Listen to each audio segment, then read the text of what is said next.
Hello and welcome to the Nen Show Podcast, the only podcast that currently doesn't have an interesting idea for an introduction, so fuck it. Let's just get into it. I'm your host, Craftsdwarf, and this is my co-host, Mathwiz. You should know by now. Just saying. We're finally on to part 2 of Naruto, and we can finally... Yeah, it shows. Ominous foreshadowing. So anyway, let's just get into these fucking comments. I'll start us off because I always ask you to start. Romulus Numa linked because we were talking about character death, and I thought that there was more discussion to be had on the subject. So Romulus Numa linked 2 videos on it, and they were decent videos. They were mostly on, I feel like people understand that a character coming back is generally bad, especially if it undercuts theme or character and emotion. Like, if it just feels like the story's backpedaling by bringing a character back, it's obviously a mistake. You know, so I did like one of the videos because they mentioned instances where bringing a character back can be good, but what hasn't really been covered, I think, is instances where bringing a character back is not necessarily good, but fine or acceptable, which might just be me preparing myself for One Piece, because that kind of shit happens in One Piece, and I need to defend One Piece forever. Help me. I love One Piece as much as I hate Fairy Tail, if not more, so just throwing that out there. And then the other thing, or what was the other thing? Oh yeah, and again, people thinking that dead characters should die to increase the stakes of the story. I have heard people say that one of the Straw Hats needs to die. And I mean, excluding the fact that one of them is literally dead because he's a skeleton. No! If you think one of the Straw Hats should die, no one on this podcast or listening to this is going to be that stupid, I don't think. But, if they don't understand the themes or ideas that One Piece is trying to explore, and how killing a character would transform that in a way that's not good. And someone in the comments mentioned, in my comments about how killing a character doesn't necessarily make a better story, he mentioned Gaunt's, because he was reading it right now, and I haven't read Gaunt's, but from what little I know about it, and one of the author's other works, I can, sort of see where he's coming from them on that, because, Gaunt's maybe isn't better just because it kills off a lot of characters. But yeah, basically the videos that he linked were good, and, I'd say they're worth a watch, but, I do think there's more on the subject to be said, so... Did you have anything to say on that, or? Yeah, I also watched the videos, and I also like them, but, you kind of covered that one. Damn it, I'm too thorough. Okay, your turn. Or you have comments, right? Or? Yeah, I've got comments here. Okay. See, I kind of cheated with mine, because since it's my channel it's going up on, I just liked the comments that I saw. Yeah. So it's that way when I'm going through, it's like a bookmark, I'll remember them. So let me find the second one. Alright, so... Our buddy, Snapple Forple, he's back with another, not a question, it was a comment, but, he talks about, going back to the Sasuke and Naruto relationship, and this kind of got into a subject that I kind of didn't think of until after the podcast last time, but, the way that Naruto's relationship to Sasuke changes was, I mean, it's not that I didn't like it, but, I don't know, I kind of have mixed feelings on it, because before that fight, Naruto and Sasuke were rivals. They were just... Yeah. There wasn't any real backstory there. They just kind of... It seemed like they always sort of hated each other, but they also had that kind of... You could call it, healthy competition. Just someone stronger to overcome, a rival to get better against. But in that fight, it's kind of implied... I don't think it's... it's... I guess it's not really an implication. There are panels showing... flashbacks of it, but it's kind of talking about how Naruto, I always wanted to be Sasuke's friend, and then, the way he acts, sort of, he described it as, tsundere-ish, how he's just kind of I always, I don't know, what was the exact dialogue? He's stubborn as I was, I never let on what I really felt, and yada yada, which I feel like it kind of...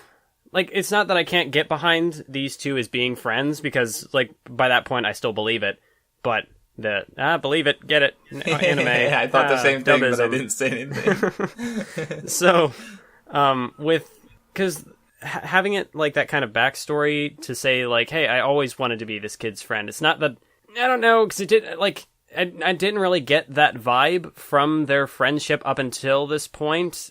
I guess what I'm trying to say is that, a flashback doesn't necessarily give me the emotions that I would otherwise have by their friendship kind of naturally progressing to that point, which I feel like it did pretty well. Like, I can believe that these two were best friends. Like, they were... Well, yeah, I mentioned for me, like, that, because that's a common complaint I hear, is that their friendship didn't really feel earned by the point where it's the most important thing in the world. But as I mentioned, like, from Naruto's side of, like, I mean, I guess that's the thing he's kind of pointing out, is that, like, because it's mostly from Naruto's side, like he's mentioned the tsundere, yandere, like, so... That's just too funny. But yeah, that's the thing, it is one-sided. So, well, because, I mean, at least at this point in the story, I don't have a huge issue with it. I don't know how I'll feel later. There's definitely stuff coming later on that, like, there's one infamous scene where spoilers, like, we haven't already talked to death about future stuff anyway, where Sasuke is the Kage Summit, they order him to die, and Naruto, like, hyperventilates and collapses on the ground, which is, like, the most pathetic reaction a shonen hero could have to someone else, I can't wait till we get to that moment, just because I don't know what to expect, like, how I'm gonna feel about it now, but it's a meme. it's a silly moment. I don't know. Did you have any thoughts on that moment in particular, thinking back, or? That's a moment that I like I remember it, but not very distinctly. Like, I remember maybe you wanted to forget it. I kind of remember that part in the story, but it didn't, like, when I watched it, it wasn't a huge issue for me, but then again, at that point, and I don't know how the anime changed it too. So no, I think the anime plays it fairly straight. But yeah, sorry, go on. It just wasn't like a significant standout to me. Like, yeah, that happened, but I didn't really think much of it at the time. And the thing is a lot of the significant standout things for me from this time period of Naruto are the memes of people laughing at stuff they find is stupid or dumb, because the communities I follow hate everything that's ongoing, no matter what, pretty much, like, basically for the fact that it's ongoing, so they'll find any reason they can to shit on it. So, yeah, that's 4chan for you. I will say, now that we're going through Naruto as a completed story, I definitely think, because, like, my problem with, if I would want to talk about a show like My Hero Academia, for example, is that we don't exactly know where that story's going to go because it's unfinished. Yeah. And who knows how long it could go on for, because it's a shonen manga, so it could go on forever. And even worse is that neither of us are caught up with the manga, so we could be like, that's the thing, is when we get into some of the, like, I mean, like, a lot of the shows we want to watch or read for the Nen Show, there are, like, a lot of them are already finished, but there's not a lot of people talking about them, but then there are ones that are, that are still ongoing and people are caught up with them. So we're going to be, like, speculating shit on My Hero Academia because neither of us are caught up. And everyone else in the comments is going to be like, well, we already know this, you dumbasses. So, and we'll be like, well, shit. So, yeah. But then that's probably not going to happen for the more obscure series that are completed because no one has fucking read them except for us. Except for, like, the one or two people who have read them. So, well, if you were done on that one, or are we done on that comment discussion, or? I mean, yeah, I think I basically said what I needed to say with it. Well, because that I just made a perfect segue, because Tame, a Bad Girl, gave us a huge list of action manga, and I went through them and added a few to the list, though a bunch of them were short, at like 3 or 4 volumes, which is definitely a sign of, like, Shonen Jump was like, hey, yeah, we'll run this series, and then, it could become an immediate success, so we're dropping your series, which is something that happens a lot. We've got like a dozen of those on the list now, but I put them, like, I'm concerned about actually reading those stories, because I feel like, how much are we going to say aside from, well, that was interesting, shame it got cancelled, or, that was garbage, good thing it got cancelled. Like, I'm worried there's not enough for discussion, so maybe we'll try series like that in the future. I don't know, going through that, maybe we could kind of, after a certain point, maybe we could kind of see what Shonen Jump was looking for and kind of how these ones failed, but yeah. Maybe. Well, you need to read Bakuman before we do that. To get a slightly idealized look into Shonen Jump. But, I mean, another thing we could do is look at series by authors we know. Like, I know 2 of them. I think Zombie Powder is done by Kubo, the author of Bleach, and Hungry Joker, I think, is done by the author of Black Clover. So, yeah, so there's stuff like that where it's done by authors we'll know from other works. So there's more of a context there, if in reading them, that's aside from, well, that was good. Too bad it was canceled. So just that's less Naruto discussion, and more Nen Show discussion. But maybe we're thinking way too far ahead. We're still got to get through the big three, and that's going to take us to like fucking 2019 probably. So I guess to go on to another comment, AC Jackson pointed out that the Kimimaro using his mind to move was probably a mistranslation. He was probably referring, like, moving by his willpower. I'd have to see another translation to verify that. Because the official translation hasn't been super good to us so far.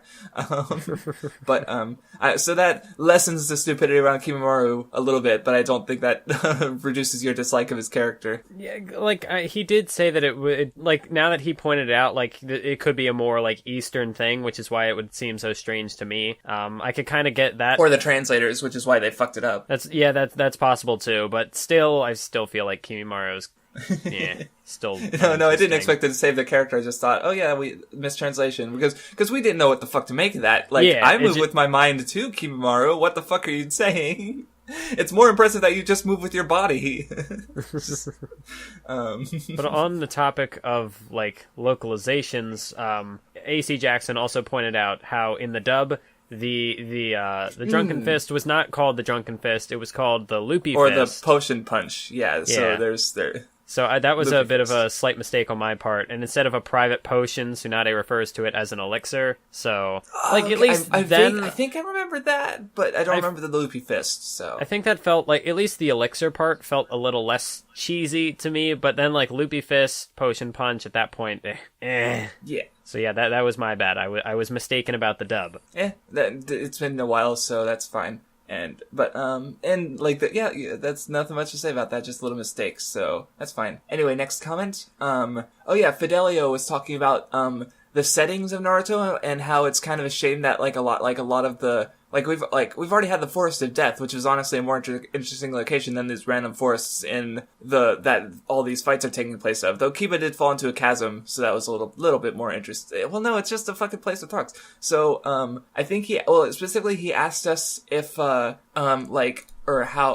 exactly did he ask? Like, how do you feel about this, and do you think more focus on action adventure elements could have been mixed in to elevate the material? And I do agree that more interesting locales could have been nice, but really what's just as important is interesting use of locales. Like, I'm trying to remember, like, they use trees for cover in, like, the Neji versus Kimimaro stuff, or the Kidomaru, sorry. But I'm trying to remember a lot of good, but though, I mean, at least for the Naruto versus Sasuke fight, they were fighting at the two statues of the first and Madara, so that's a pretty cool, that's a fine location for a set piece, and they were, like, fighting on the water, which was pretty cool. And, so that was a better example. I don't know, what do you think? Do you have any thoughts? Yeah, I mean, I felt like this was more of a question for you, because I didn't have too much, just like that, that was the one I had pointed out, but I didn't really have too much to say on it, because, like, I know he mentions One Piece. I've yet to read One Piece, so I can't really make the comparison there. I guess the closest thing I could think of is Hunter x Hunter, but that's not necessarily, I mean, that's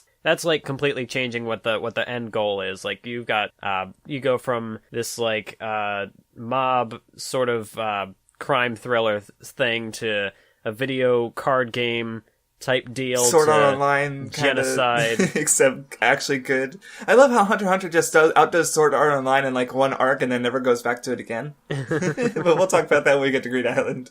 But yeah, like with Naruto, I guess like the environment could have been interesting. I think he talks more about like focusing on adventure elements. So, well, I think there was an interview we read a while ago now, but because Kishimoto said the original plan was to have there be more traveling by virtue of doing missions. Like, they would have met Gaara and the like by going to the Sand Country, and then they would have had their mission adventure in the Sand Country and met Gaara. And so so that was intended to happen from the beginning. It just didn't happen because editors were like, hey, you should do a tournament arc and introduce a big villain. So boom, tuning exams. And then that was too important to like just go, like, could they really go back to standard mission structures after that? Like, and then, I don't know. But we rushed into part 1 and there go the missions. So yeah. Yeah, because then you jump it right into the Tsunade arc, which that right, immediately which is sets follow up up to the tuning exams. But yeah, it's I don't think there's any real way. Like once the tuning exams were over, I don't think there was any going back from there. But then again, like Naruto wasn't like I guess the Land of Waves arc was kind of an adventure, but then it was more like an action sort of thing. Like they weren't out to the action. Like, I mean, there were some moments like there was the puddle thing with the hiding tuning guys, so there's a little bit of usage of environment. But like most of the fights, like I guess with Zabuza, there was a lake of water nearby that was kind of used. Like I think he was hiding in it at one point, and then.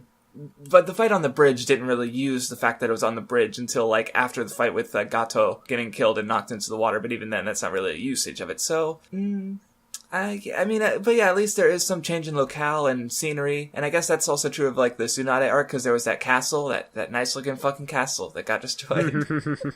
But I definitely think, like, the original plan for Naruto would have been better for showing off different locales, but I don't know if that would have improved the fights because moving around doesn't really... The environments don't get utilized a lot. Though I'm not sure if they're... I don't know, in One Piece are they used a lot, I guess? I don't know, we'll talk about that when we get there. So I had one more comment to respond to, and did you have any others? Or nope, I'm out. That was it. Okay. Emeka Awa was talking about having images on the screen. Because I did put a few images, like the ones we were talking about. Because the problem with putting images on the screen is I have to mention it in the podcast that there's an image on the screen. Like specifically when we were talking about the Akatsuki silhouettes and how they were all like we couldn't tell who was who for the most part. And I did put a silhouette of the fish guy, the guy hanging up and with a apparent mermaid tail. And but other than that, I really didn't have I didn't have the full spread up there. So it's the reason I don't put up images all the time is obviously because it'd be really time consuming. And again, if I don't visually, or if I don't say that I put an image on the screen, then no one's going to see it because they're going to be listening to podcasts in the background while playing video games or something, and they can't pause it to go check the screen every time I talk about something. So I'll do my best is what I'm trying to say. But, yeah. Okay, so we're done with comments. On to Kakashi Gaiden. Which, I liked hearing your history about it, talking in private, because we get into a certain character named Obito, who's basically Naruto, in this flashback at least, but... It's like Naruto if he was an Uchiha. Yeah, he's loud, clumsy, he's, saying... And, you got Kakashi kind of being like Sasuke, being all serious boy, all genius and talented. And you got Rin, who's like Sakura, in that she has no personality and does nothing. Yeah. Seriously, what the I was like, I don't remember Rin doing much in this because she didn't do anything. Like, why is Rin even here? Like, and apparently, okay, the other issue with, I guess, the Obito stuff, like, we'll obviously get to that later. I never actually read to the reveal of Obito, because at the very end of this arc, we get a mysterious masked man named Toby. So, Toby. Yeah, let's get it. I want to dig into this a little bit, because again, I thought it was funny from your side, but on my side, honestly, reading this stuff again was a little nostalgic. Like, a lot of people probably have more nostalgia for early Naruto, since that got a lot of people into anime. But for me, I did watch some early Naruto, but I never really cared for it.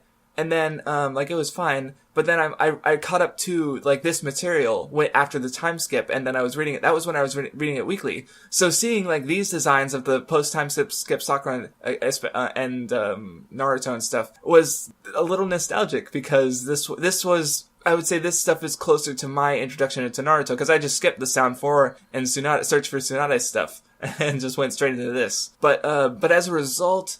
I got Kakashi Gaiden, where this character named Obito is introduced. Then he gets buried in rocks, and his left eye gets taken. And then later we see a guy with a right eye on his mask visible. Well, who could it be, Mathwas? Who could Toby be? See, I was in that sense, the anime was kind of okay, because the way the anime handles Kakashi Gaiden is really weird.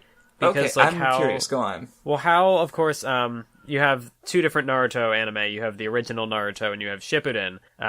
So, of course, you're coming off the massive, 70-some-odd filler hell that the original Naruto had been in.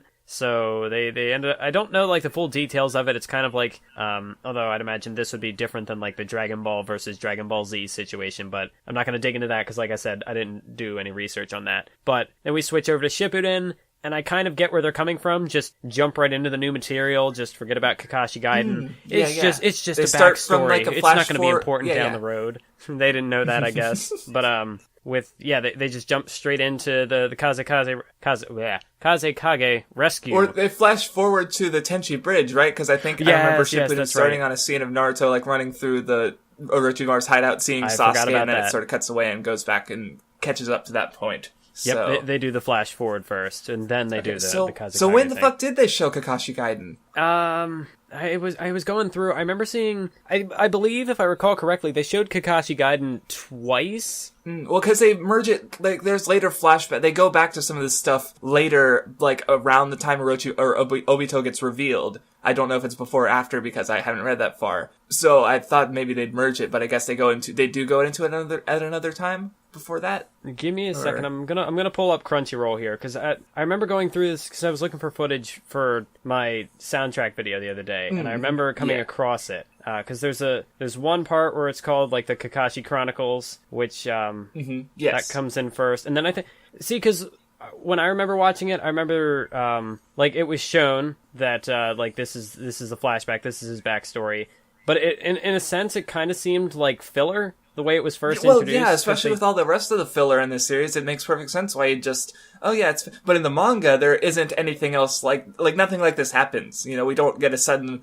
breakaway flashback for like 6 chapters on a popular character, but it's obviously the fact that he decided to include this, it must be important. So when Toby showed up, everyone was like, yeah, it's gotta be Obito, I guess. So, anyway, keep going. Yeah, because I'm scrolling through here. I'm up to like 100 episodes in, and I still have not seen the Kakashi backstory. What the heck is it? Because I'm up like beyond the Itachi Sasuke fight, and I still haven't seen it.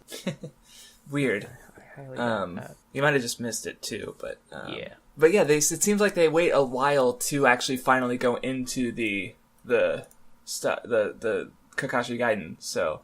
Which I always call Kakashi Gaiden because that's what the unofficial translators used. So it's Kakashi Chronicles here in the official translation of the manga. But I guess too, like, the best part about the Obito thing to me is like, because it took so long, like we're only at we end on chapter 280. That's when Toby first shows up, and to manga readers, it's probably pretty obvious who it is if you're paying attention. But when does Obito actually get revealed? Like chapter fucking 600 something, 500 something. Like I stopped reading at 500 something, so I feel like 300, 400 chapters before Obito finally gets revealed. That's like 6 to 8 years. So.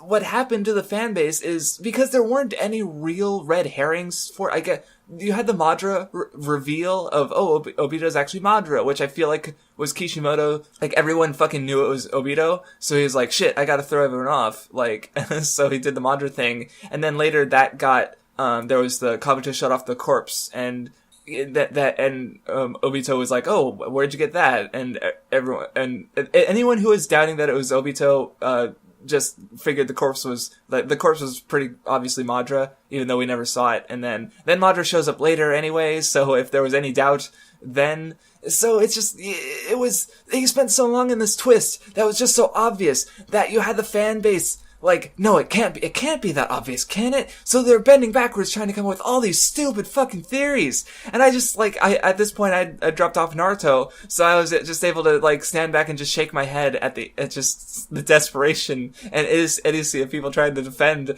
this just kind of weak plot twists. So, I mean, so at least it was, you got the better experience with anime, changing the order of things and making it feel less important, which makes sense until I guess it actually happened. But then, or what didn't you say it felt like an aspel when the reveal actually did happen? Yeah, because the thing about, okay, so I finally found it. It was episode 119 and 120 of the anime is when they finally show the Kakashi, of the Shippuden anime. This is right after Sasuke has just formed his team, so it's really just kind of thrown in right there. before the Itachi stuff. Yeah, right before the Itachi fight. So this is like after after the Kazekage, after the Tenchi Bridge. Yeah, we've seen Toby at this point. So, yeah, it makes sense why that you wouldn't necessarily connect the two, because, seeing Obito lose his eye and then Toby show up, that's pretty, but then seeing Toby and then seeing Obito,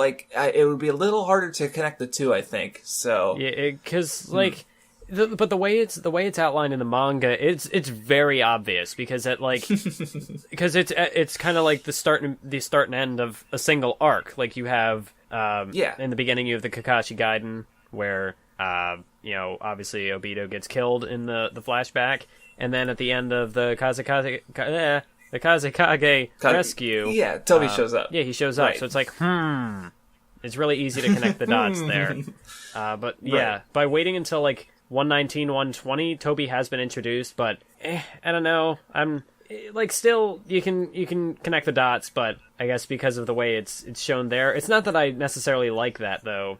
At least what we said with the Kakashi, having Kakashi Gaiden in between the two arcs in the manga gave a sense of time.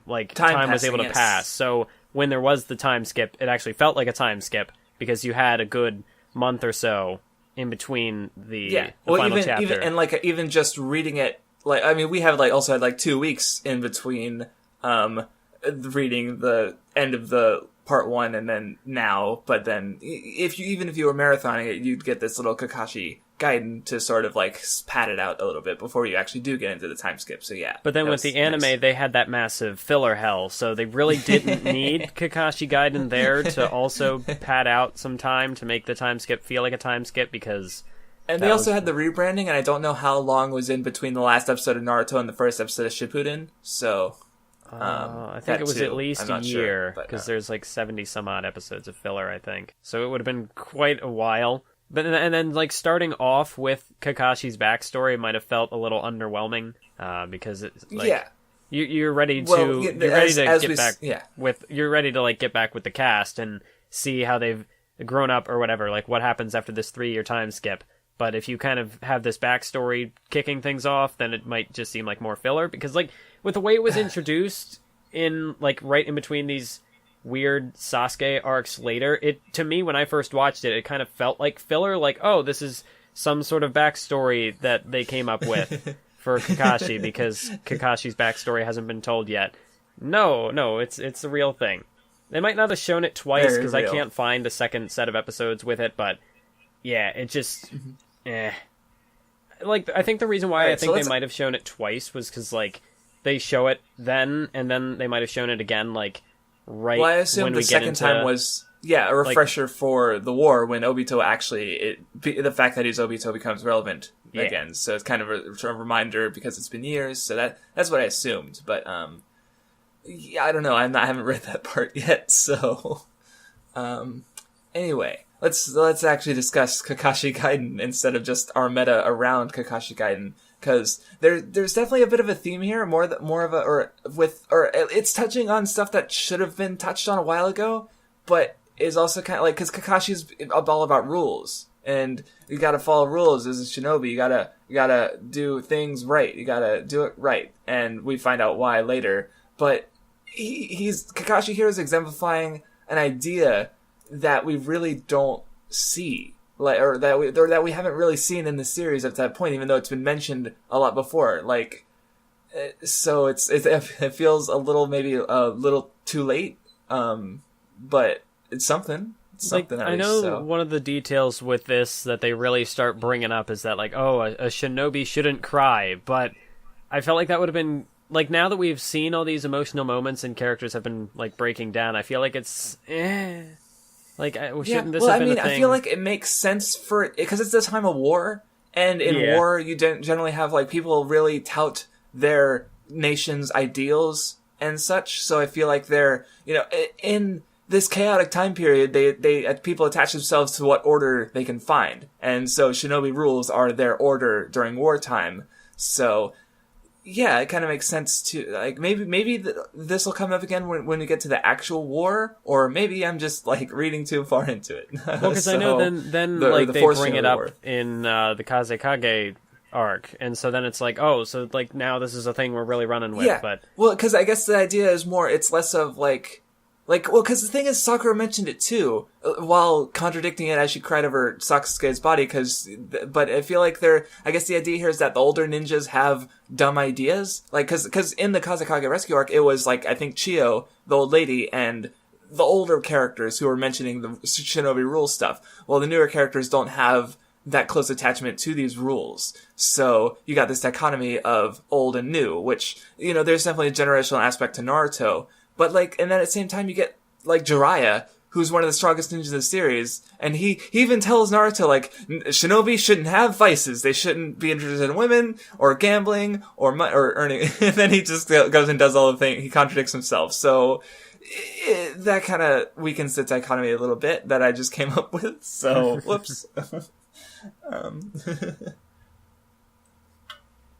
So I get, like, yeah, I guess I'll keep my eye on this aspect to this series, but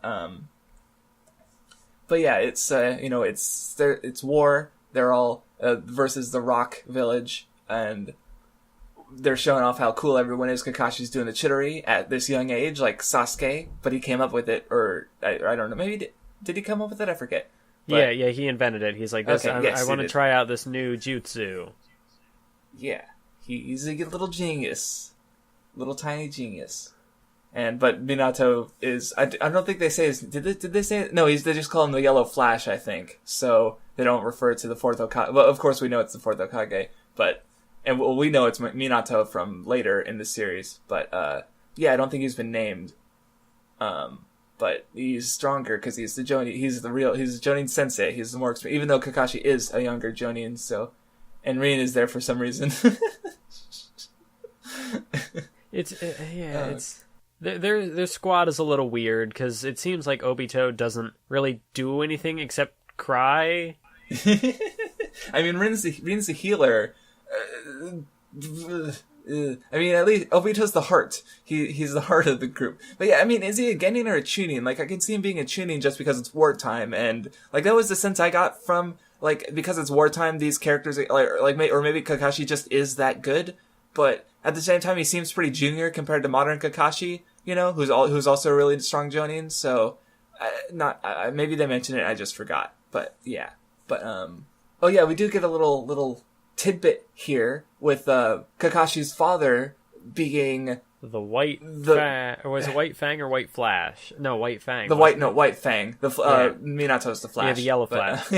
He's Barry Allen. No, yeah, he's apparently the three great shinobi, the Sannin, paled beside him. Like, I don't know if that's collectively or if he just, like, that's a pretty big deal. Like, because at this point, it's the Kages and the Sannin, and we know that, because Orochimaru fought the third Hokage, that the Sannin are close to the level of the, and then the Akatsuki are up there too. Now we get this great, the White Fang, who's perhaps even above them, but so, and the weird thing is that, like, this guy rarely comes up again. Like, there's one bit during the Pain arc, I think, but he, like, never, when does he come up again? I don't remember. I don't think he does, even though he's this really powerful ninja. That seems unusual to me.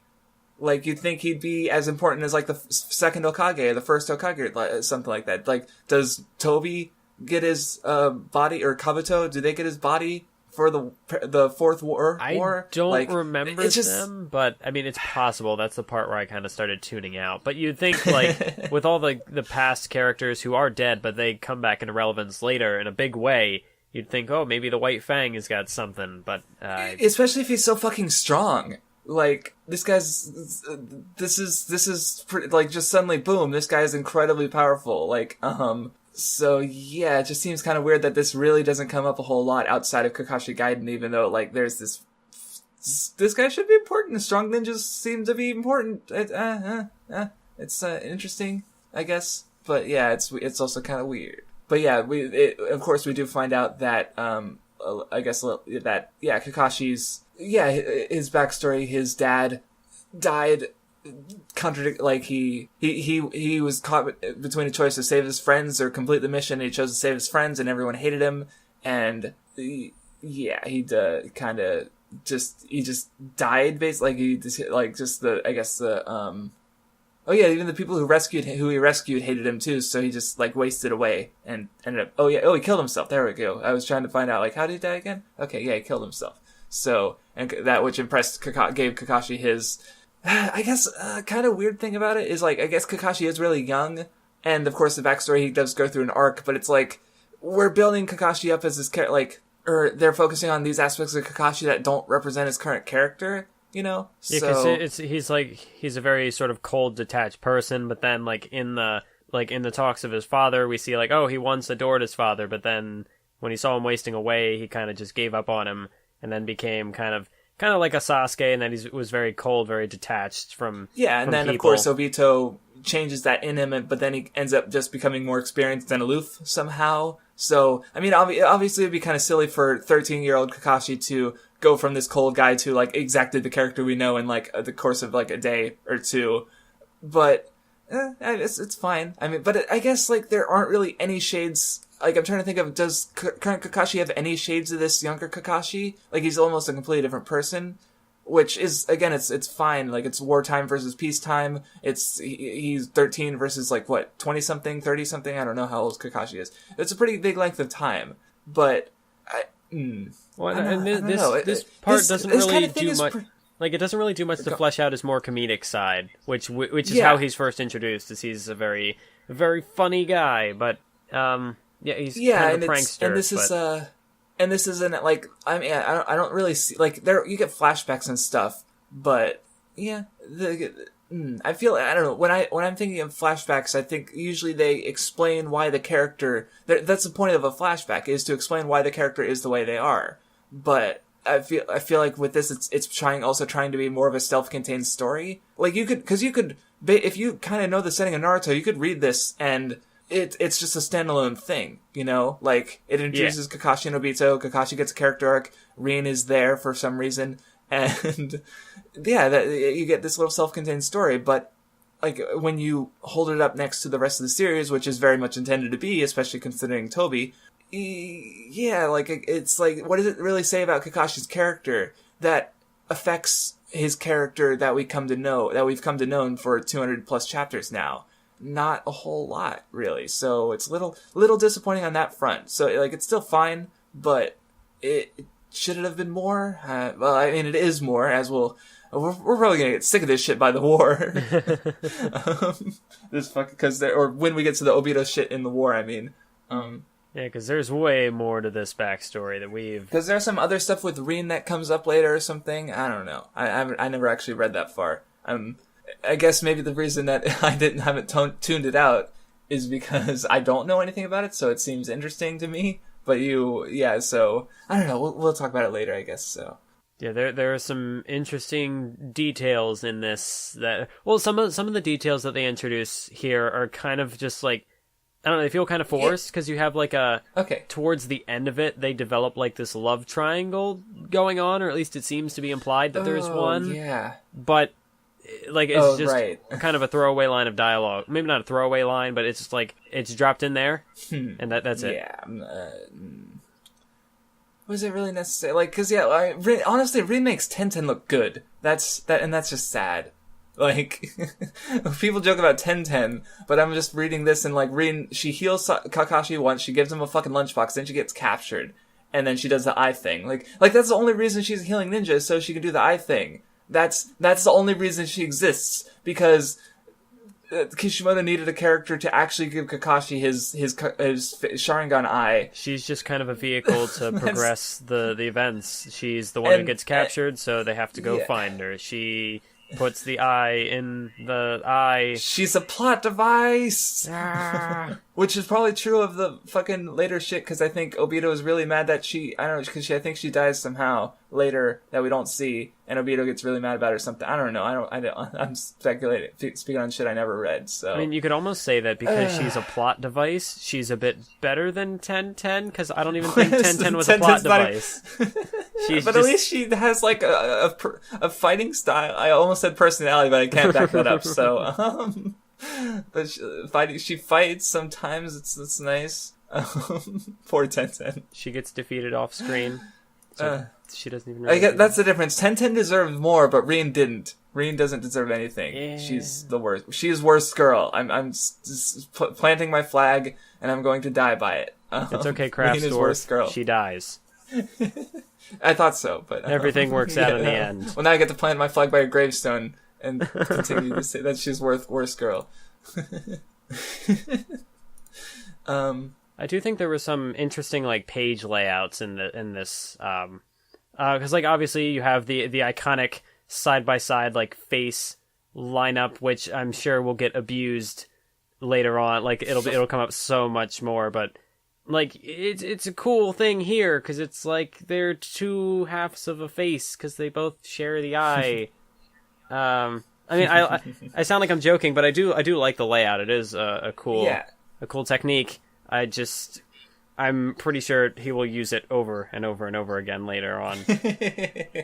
Well, because eyes are a huge deal later, especially later. Like we have only barely begun to get into the Sharingan. But yeah, there's not really much else to say because the Rin gets captured. They go to save her.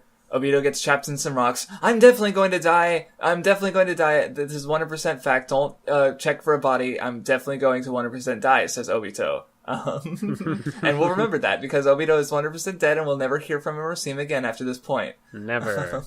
But yeah, they do the eye transplant. Kakashi saves the day with his new eye powers, and he's Obito's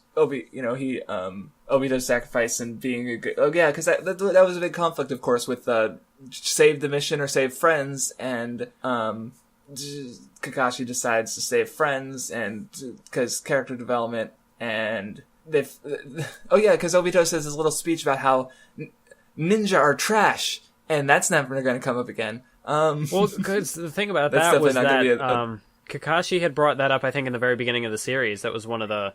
Because when he was talking about the bell test, and that was kind of one of the things that, like, one of the flaws of Squad 7 or whatever they were. Yeah, people who don't help their friends are the worst. So he's, like, done a complete flip of him now because of, well, how Obito says it is, shinobi who don't follow the rules are trash, but shinobi who don't help their friends are even lower trash. That's what the thing about this translation, I don't know if it's just the way that it was translated for the manga, but here it's like people who don't obey the rules are worse than scum, but people who are lower than that, which like I kind of just like the idea of people who don't obey the rules. People who don't obey the rules are scum, and people who betray their friends are worse than scum. I like that. It's short, simple, to the point, but then, like, you know, they're worse than scum, but people who abandon their friends are lower than that.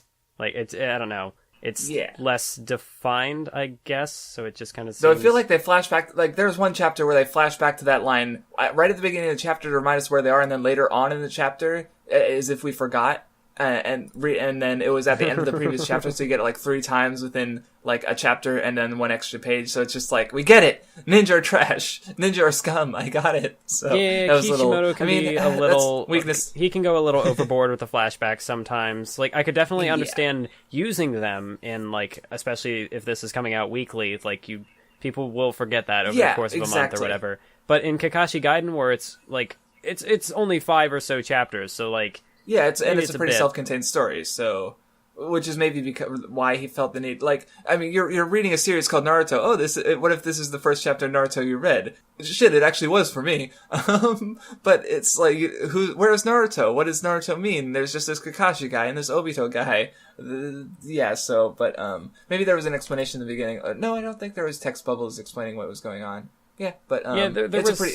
I don't know if it necessarily showed like this is the story of Kakashi, but it did kind of give, like, it painted a picture of, like, what the setting was, like, or at least for, like, in Kakashi's time, like, this is what's happening. This is the series of conflicts that would later be known as the Third Shinobi War. Right, they did build that aspect of it up, and, So, I'm trying to think if I had anything else to say on Kakashi Gaiden. Because, it's got its idea, it does the thing, and... It's fine. Everything's fine. Although it is also, like, along with the character arc, you do have the sort of the perfection of Kakashi's lightning blade, where at the very beginning, the fourth Hokage says that this jutsu's imperfect because you don't have enough time to counterattack because you can't process your opponent's movements. Well, what do you know? He gets a Sharingan, so now he can process movements, and and then later he refines the Chidori into the lightning blade, and yeah. So I guess the Chidori is easier to use though, because that's the version. Like, other than that, there's no reason not to teach Sasuke the lightning blade, but he teaches him the imperfect version because it's got to be easier to use or something like that. So. But I guess that's just a thought. I don't. Maybe he was mentioned way back when, but yeah. But it's also cool how not only does he go through a character arc, but he also his character arc is also kind of represented through that ability, which I think is cool. It's a cool thing you can do with transformations and that type of thing. Yeah. So I'm done with Kakashi Gaiden. So are you?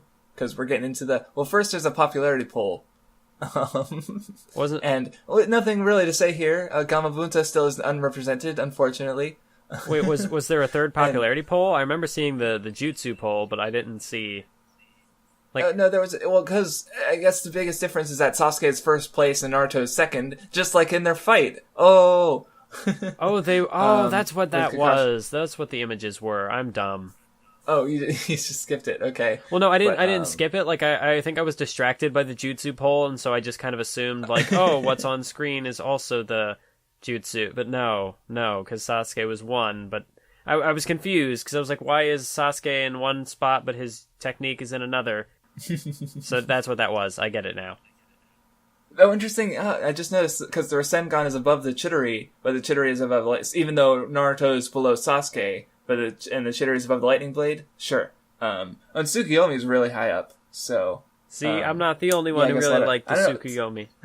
Did Itachi even do anything, between now and the last popularity poll, but suddenly he's way higher? I don't even remember. Or maybe... that's another... no, there's not that big a difference, because I'm trying to remember, when the popularity polls, did it... I guess it must have come out with this chapter, so I guess they did it after the... part 1 ended, and then we're doing a popularity poll, so vote during Kakashi Gaiden, and so yeah, I guess that's how they did it this time. But okay, cool. Because I was wondering, because Itachi shows up in this arc, so I was wondering if that affected his popularity, but that's way later, so probably not. Oh, okay, that's pretty interesting.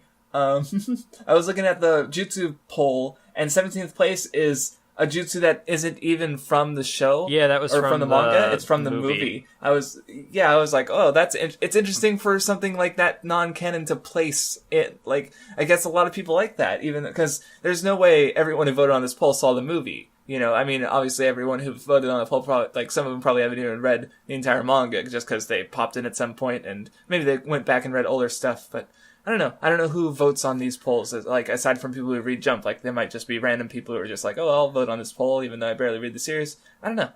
But, yeah, I just didn't notice that before. That was neat. It reminded me that Ninja Clash in the Land of Snow was a thing. That's a movie I watched at a time. I didn't watch that one. I watched half of the second one, I think, and I got bored. I didn't finish it. Yeah, the Naruto movies are very similar to the Dragon Ball Z, more so the Dragon Ball Z movies in that they accomplish nothing, and they're just fan service, basically. Hey, you want a story with characters fighting? Here you go. Maybe some of them are good, but I don't want to watch. I want to try and find out. The Naruto movies might be better than the Dragon Ball stuff, because, I don't know. Well, because what you get... Really, what you get out of it is, hopefully an interesting villain, more character interaction, not meaningful character interaction, but just more of it, which is hopefully fun. And then, of course, higher production values, cool action. There's a reason to watch the movies, especially if you just want to see the characters you kick more ass, I wouldn't expect the movie to be on level of the series itself. There's a few One Piece movies I really like. Even though they're not canon, but they're still enjoyable for the reasons I just mentioned. But a lot of them are also shit. That's the problem. Is that, and same with they're just inconsistent qualities. So maybe some of the Naruto movies are good. I don't know. I'd have to watch them, and I don't really have enough interest in Naruto to do so. That would be your job. I know. I've seen putting you on the spot. I've seen a couple of them, but no. They're not worth your time. No. Okay. Unless maybe you want to get into the really late stuff, which comes around the end of the manga, because that might be plot significant. But other than that, there's the Naruto the Last movie or whatever. I don't know what that is, but it sounds important. Maybe it's not important. I don't know. I don't know. Especially when you start getting a Boruto, the manga and anime stuff becomes more muddled. So I don't even know what to think anymore. And anyway, we're into Naruto Shippuden now. He's got a new jacket. Naruto is a changed boy. He got stronger. He's, I guess.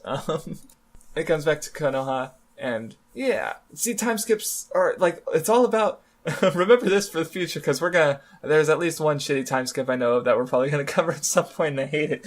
But, the cool thing about time skips is you get to see the characters older. Like, we both listened to Mr. Fusion's Dragon Ball section, and he talks about how fucking unreal the fact that there was a time skip in Dragon Ball, and Goku got way older, and, like, the editor, or not Toriyama's editor at the time, but his editor before was, like, he was, like, waiting at the phone for complaints to come in about, Goku changed? Like, just, the idea of a time skip. Yeah, it was a huge deal at the time. Exactly. But now it's just, like, it's anticipated, Like, I remember the hype around, the One Piece time skip, because everyone is, like, waiting for those redesigns, because you get the chance to make the image of the character fresh. You get to, show them older and stronger. Like, you get to reset the villains a bit, because now they've had time to build up power or more ones to come out. Like, a time skip is generally pretty good narratively. Like, you could fuck it up, but it does a lot for the, it's a lot of hard work, I think, for the author, because they have to come up with all these redesigns, but at the same time,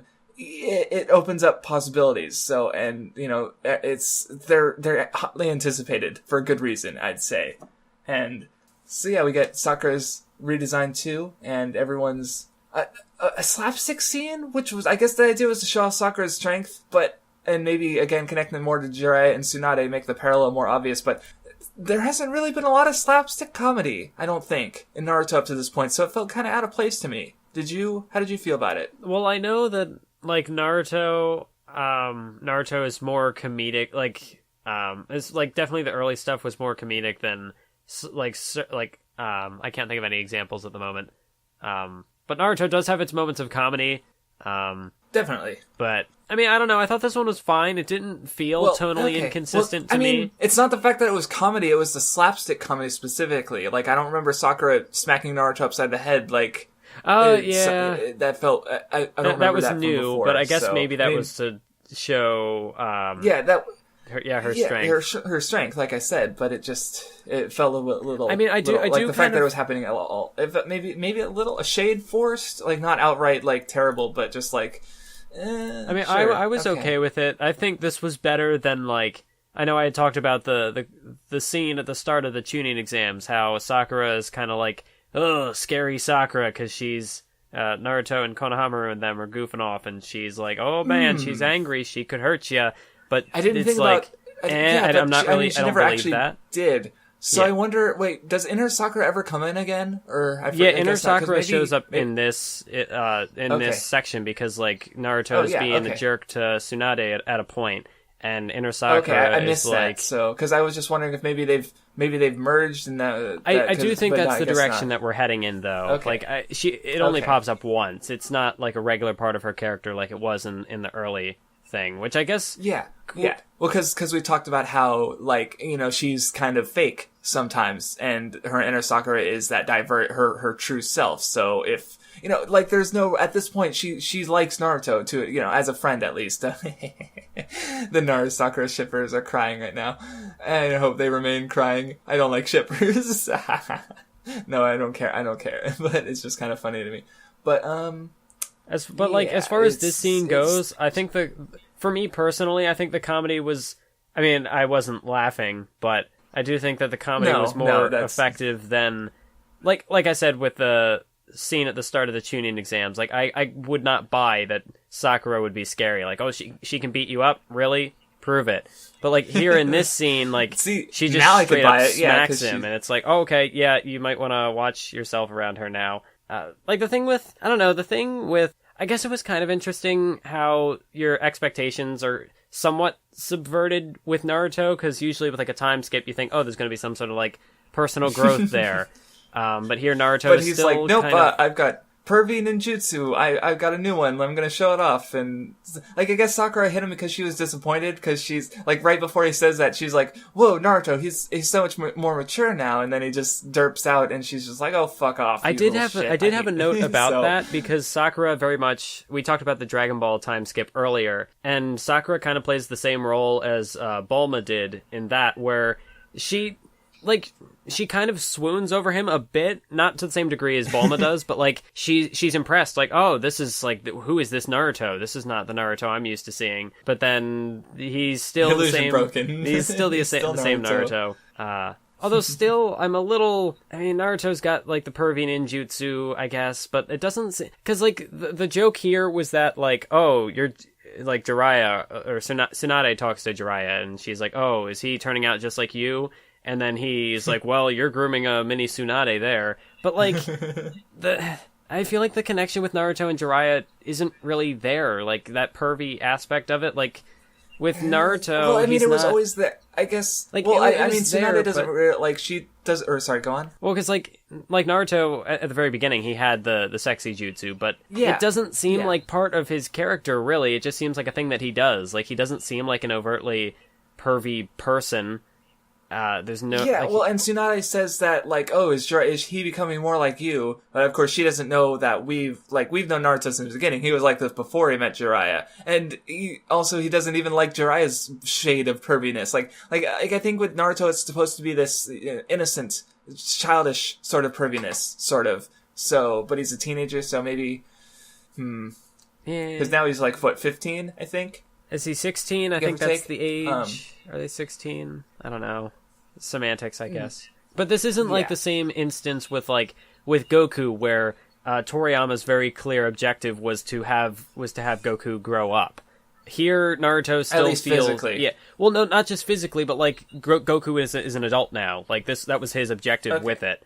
Whereas like before the previous time skip, there like he was older, but still the same Goku. He wasn't like an adult. That was very clearly the focus with Toriyama's time skip, was like, no, if I'm going to continue Dragon Ball, Goku needs to become an adult. That's the direction I want to take this. With Naruto, he's not an adult. He's still very, very much so similar to what he was before the time skip, just he looks different. Like, I mean, maybe he's older and stronger. His personality might be, like, slightly more toned down, and I really have to stress slightly, because he still feels like the same Naruto, the same... Yeah, like, I mean, he's I guess he's a little taller, but he doesn't, like, he doesn't, like, Sakura feels like she had a more radical redesign.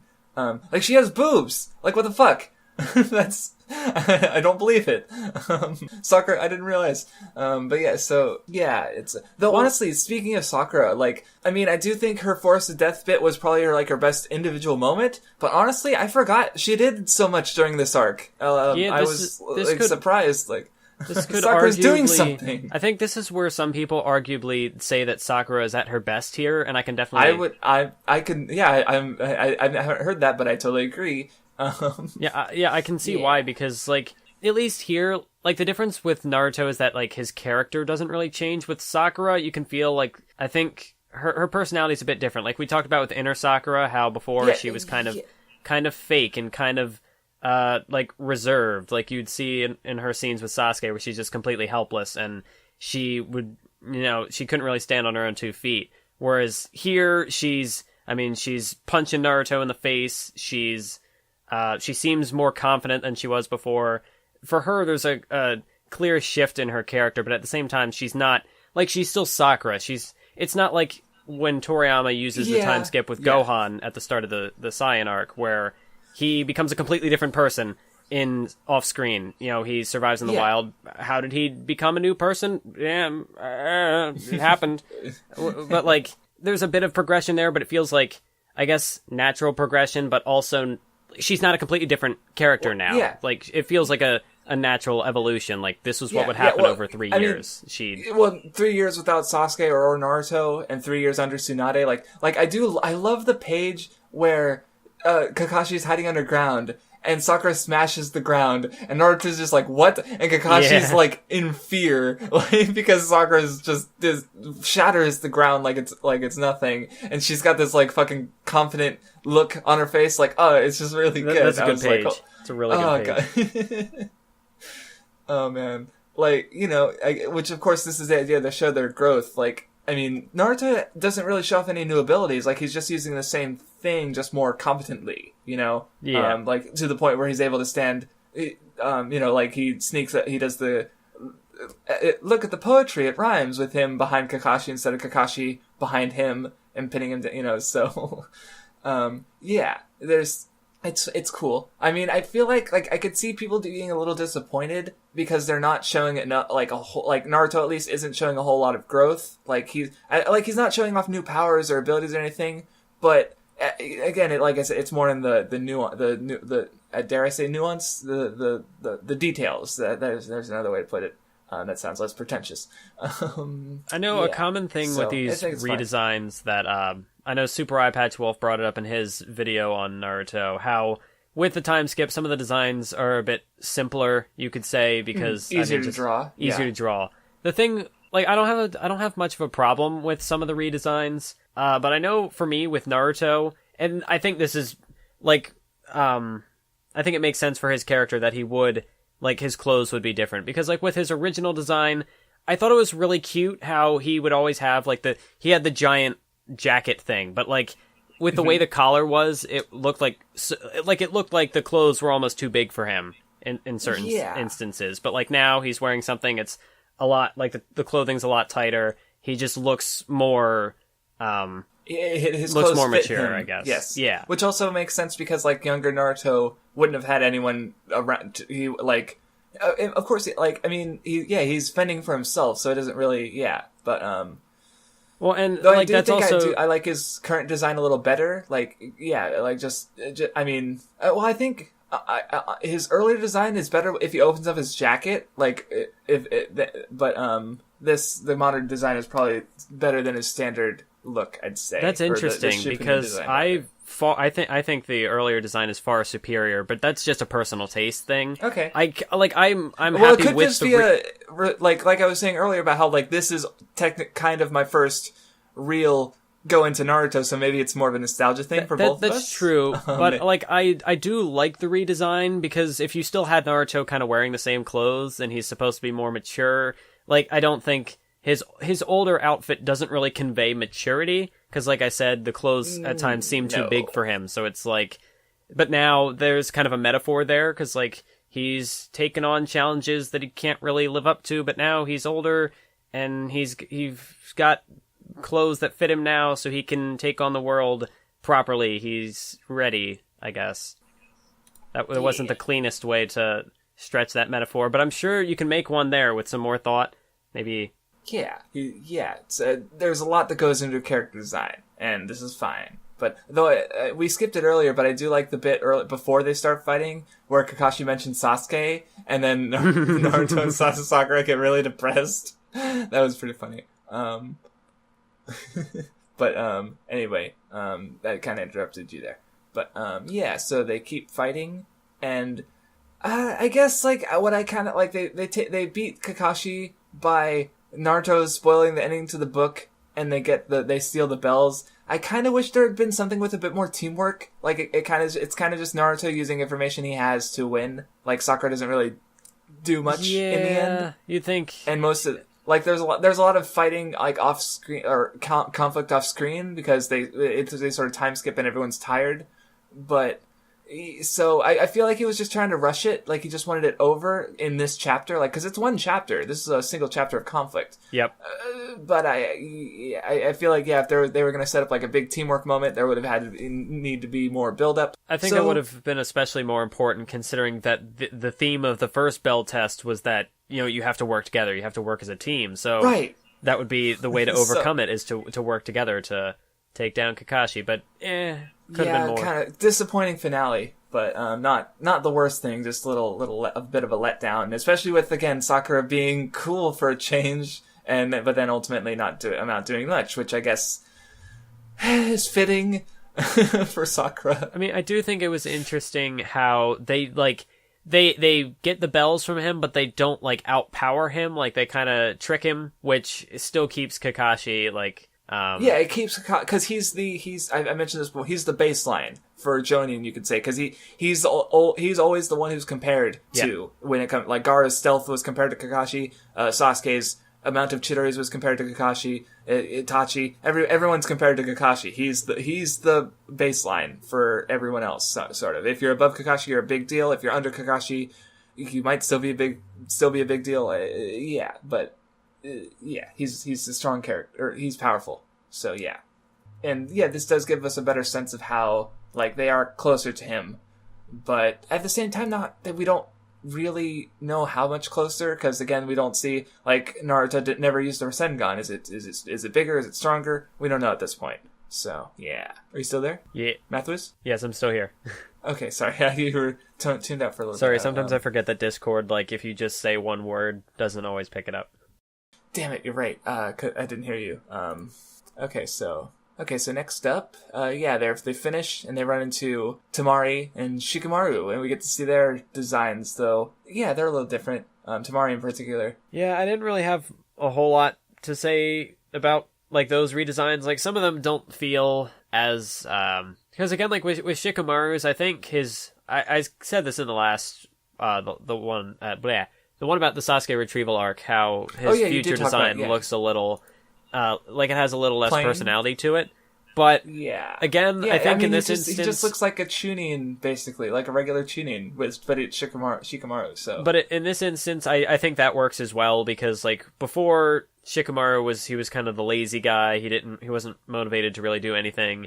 Then in the Sasuke retrieval arc, he's the squad leader, so he has to go out and show his stuff. But then he kind of encounters some self-doubt with how the mission plays out. But then 3 years later, he's had time to really come into his own. And so now he looks more like a professional Chunin, Jonin, whatever he is at this stage. I've forgotten, but because we find out that all the other sound or Leaf guys, all the Leaf 12. They're all Chunin except for Naruto and Neji, Neji's a Jonin, and so are Temari and Kankuro. Yep. Which that would have been an interesting, go back and revisit the Chunin exams. That would have been a cool get Naruto up to par with his peers. But hey, let's just leave. He ends up being a Genin for, like, the rest of the story, pretty much. He jumps from Genin to Kage. Isn't that interesting? I mean, I do think that kind of works with his persona as, like, this knucklehead, this weird sort of outlier, this anomaly. But at the same time, like, they talk about the Chunin exam, like, oh, there's one coming up. What are you going to do about it? But then it's just kind of swept under the rug. And exactly, because there's more important things going on, and because that's the thing is Naruto has all these connections, Tsunade knows he's strong. She likes him, she's never gonna say, well, you can't go on this mission to find Sasuke because you're not a Chunin yet. You're underqualified. Sorry, Naruto. Like, no, she's not gonna fucking say that.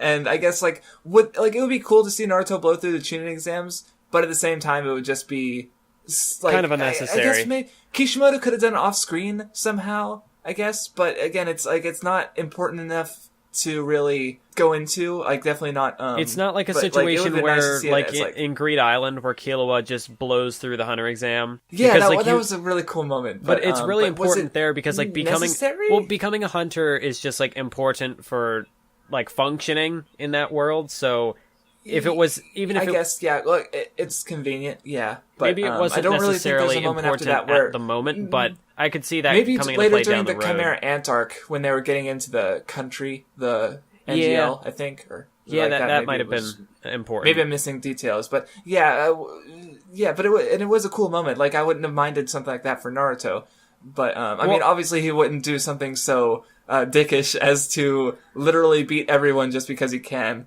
That's not who Naruto is, because he's because, like, that's he had made a comment somewhere about, like, how, or we had talked about it as well, how the way that Naruto wins fights, especially in, like, the Chunin exams, when he fought, like, Kiba, for example, he had his goofy moments. Like, the goal is not to make Naruto look cool, because that's not who Naruto is. So, right. And so, it's something like the Chunin exams with him basically beating the shit out of children. Like, that's how it would have turned out. It would have been Naruto just kicking the shit out of a bunch of kids. That would have been fun, I guess.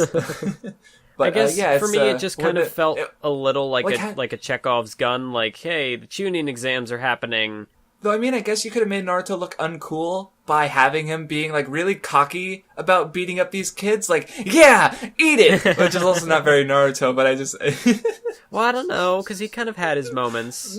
Yeah, I guess so with Konohamaru. Like, if there's shitty or bratty as Konohamaru, yeah, he'd definitely be equally bratty back despite being older. So yeah, okay, see, now I really want to see, like, not even this Naruto. I mean Naruto from, like, later in the story, like, after he's gotten, like, Rasen Shuriken, like, still being the same, like, yeah, eat it, you little shit. Right after the Great Ninja War, like, hey, Naruto, if you want to become Hokage, you gotta become a Chunin. Oh my god, I would have loved to see that, like, fucking Nine-Tailed awakened final form Naruto going to the Chunin exams. Oh, so good. Oh man, that would have been great. So yeah, we went off a bit of a tangent there, but we do find it, and then they follow up the Jonin reveals by Gaara's the Kazekage. He's the big boy. I thought that was a cool little transition to get to the Saiyan village, like, instead of just bringing him up in conversation, like, Tamari's also there, so it's like, you get a funny little gag with Shikamaru and Tamari, like, oh, are you on a date? And then with Tamari being there, that's a natural transition to Gaara and the Sand Village. Right, and of course we catch up to him, and he's achieved Naruto's goal kind of. He's become a Kage when Naruto wants to be a Kage, even though so that's commented on. Like, Naruto's like, oh shit, like, what do you know? I mean, obviously the state in the Sand Village is different, you know, like Gaara's. Well, we don't really see, like, we do see some of Gaara this arc, like, but I guess, like, does he seem like a particularly strong at this point? If he hadn't been kind of punked out by Kimimaro, he sure would have looked intimidating. Well, too bad that happened. I mean, it does do some big stuff, like he stops the bomb with the sand shield across, like, the whole village. Like, that was one of those, like, big moments, but then, of course, he gets owned because he was trying to protect the village, so he couldn't just fight. Like, I mean, maybe he could have beaten, like, honestly, his power is, like, a pretty good counter to Dodaria, with the sand shields able to cover up explosions to a degree, I think. But, obviously, he was fighting at a disadvantage because he had to protect the village. If we're I guess you could say you could say that he's at at Akatsuki level at this point. And, but I mean, he does have some environment stuff because he's surrounded by sand, so he has a lot of, but he can turn dirt into sand, so as long as he's near the ground, he has stuff to work with. So, yeah. Though I guess it's probably, I forget if they mentioned it during the Kimimaro fight, but I guess it's harder for him to turn dirt into sand, like it takes more chakra, or I guess, because it's similar with water, because like it's probably easier to manipulate water with chakra than it is to create water with chakra, which is why the second Hokage was special, because he could just create water, which is supposed to be impressive, but sure, you know, so that's fine. But yeah, I think we kind of skipped ahead to get to the fight. I think we missed quite a few steps in between. There's I was just talking about his general strength, because okay. You know, it's a shocking moment, like, oh, this kid Naruto's age, who has been repeatedly brought up as a, you know, parallel to Naruto, is suddenly the Kage that Naruto wants to be. So yeah, that's interesting. But yeah, they're mentioning Akatsuki, and we see Dodaria and Sasori come in. They're on their way to the sand. It's actually pronounced Datara, I think. Datara. Oh, I don't know. Are you thinking Dodoria? I don't remember. I think I was like, I'm misremembering a name from, like, because I didn't even check while I was reading, I guess. So I think I wrote it down in my notes as that too. I just they name them on screen, right? I'm not. Yeah. I just completely Datara and Sasori. Okay. Yeah. Okay. Sasori, I remember. Okay. But I don't know. How do you feel about these characters? Well, because I know with Sasori, it's like, I mean, he's fine for his role, and yeah, he does what he needs to. Sasori just doesn't have much character, honestly. Like, I can't describe his personality. I mean, like, I don't think you do get kind of interesting stuff. Evil. Like, he talks about, like, he's got certain quirks, like not wanting to be late or keeping others waiting, so he tries to, you know, he doesn't mess around. I mean, later you'll get stuff like his parallel to Datara with art, but we can get back to that because that's much later in the arc. Yeah, yeah. Well, I guess we can get to that, but at the same time, it doesn't really like. I didn't feel anything. Like it's not. Yeah, they're both artists. Like okay, that's nice. Like, didn't leave much of an impression on me. I mean, I guess the idea is that they're sort of pairing up the Akatsuki members because later you get Hidan and Kakuzu who are both immortal. I guess, and then of course you already have Itachi and Kisame. Who are I don't know. How are they? Are they anti? You got the anti-chakra guy, and you got the Sharingan, all the chakra guy. I guess. Sure. But yeah. So I guess I don't know. But yeah, the Akatsuki, they attack the Sand Village. Gaara's like, oh hell no, and they fight, and yeah, we get to see Gaara's doing some. He's definitely seems stronger. You know, he's doing bigger sand things, but he's all bigger sand things, and he takes out the arm of the exploded guy, who I'm not even going to try to pronounce his name unless I fuck it up again. Wait. So do we just jump right into the fight? Like, there's no. Yeah, they're talking a little bit. What were they? They're talking about the Akatsuki, and then it jumps to Kakashi and Jiraiya are talking about the Akatsuki. And Naruto, what are Naruto and Haruka talking about? Like, there's not a whole... Yeah, it basically jumps right into the fight. Oh. Yeah, well, yeah, I guess that does happen. I guess I thought there was, like, a little more world building in between. But I guess that comes afterwards. Well, there's something to come... There's definitely at least one thing I want to talk about, for sure. Because the arc definitely has some idea, like, because with Gaara being hated, and, you know, Naruto connecting to that again... And not quite retreading old ground. But just kind of continuing to explore that idea. Yeah, they're re-exploring it, kind of. With Gaara in his new position. And being someone who should be respected by his village instead of just like this weapon off to the side. And now he's actually like the leader. So there's a difference, you know. But, because yeah, and so, did you have anything to say about the fight? I really like this fight, honestly. Oh, okay. Well, because it's not just because Datara and Gaara, I think, are two really cool characters. I really like them as characters. Okay. They're some of my favorites in the series. Like, I think, as far as, like, post-time skip goes, Datara is easily one of my favorites, if not... Oh, really? If not possibly my favorite. I mean, we'll see how things go later on. I mean, as far as post-time skip goes, just because... Okay. But I mean, I'll figure that out again as we go back through it. I mean, I don't dislike him, but reading reading this arc, okay, like to skip ahead again, like the whole his fight at the end, quote unquote, of just him being chased by Naruto and Kakashi, like that was not exactly a highlight of the arc in my opinion. So I don't know, it was just not very interesting. Like I don't know, I don't remember enough about his character to say I like him in particular. He's just like explosions and art. So sure, that's fine. If anything, I think it might just be, at least at this point, the fact that he is possibly my favorite post-time skip might just be saying something about what I think of the quality of the rest of the characters I can introduce. That's fair. But this fight, I actually really liked. It's hard to say whether or not. I don't know. I don't know if I prefer this to the Kidomaru Neji fight in that.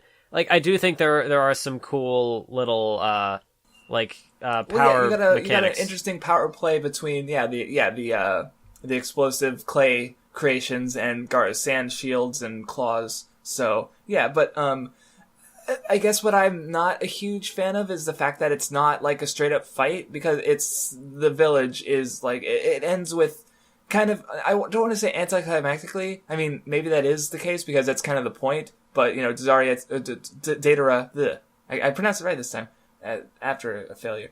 But, yeah, he attacks the village, and Gaara protects it, and then because he protects it, he can't protect himself, and he gets taken out.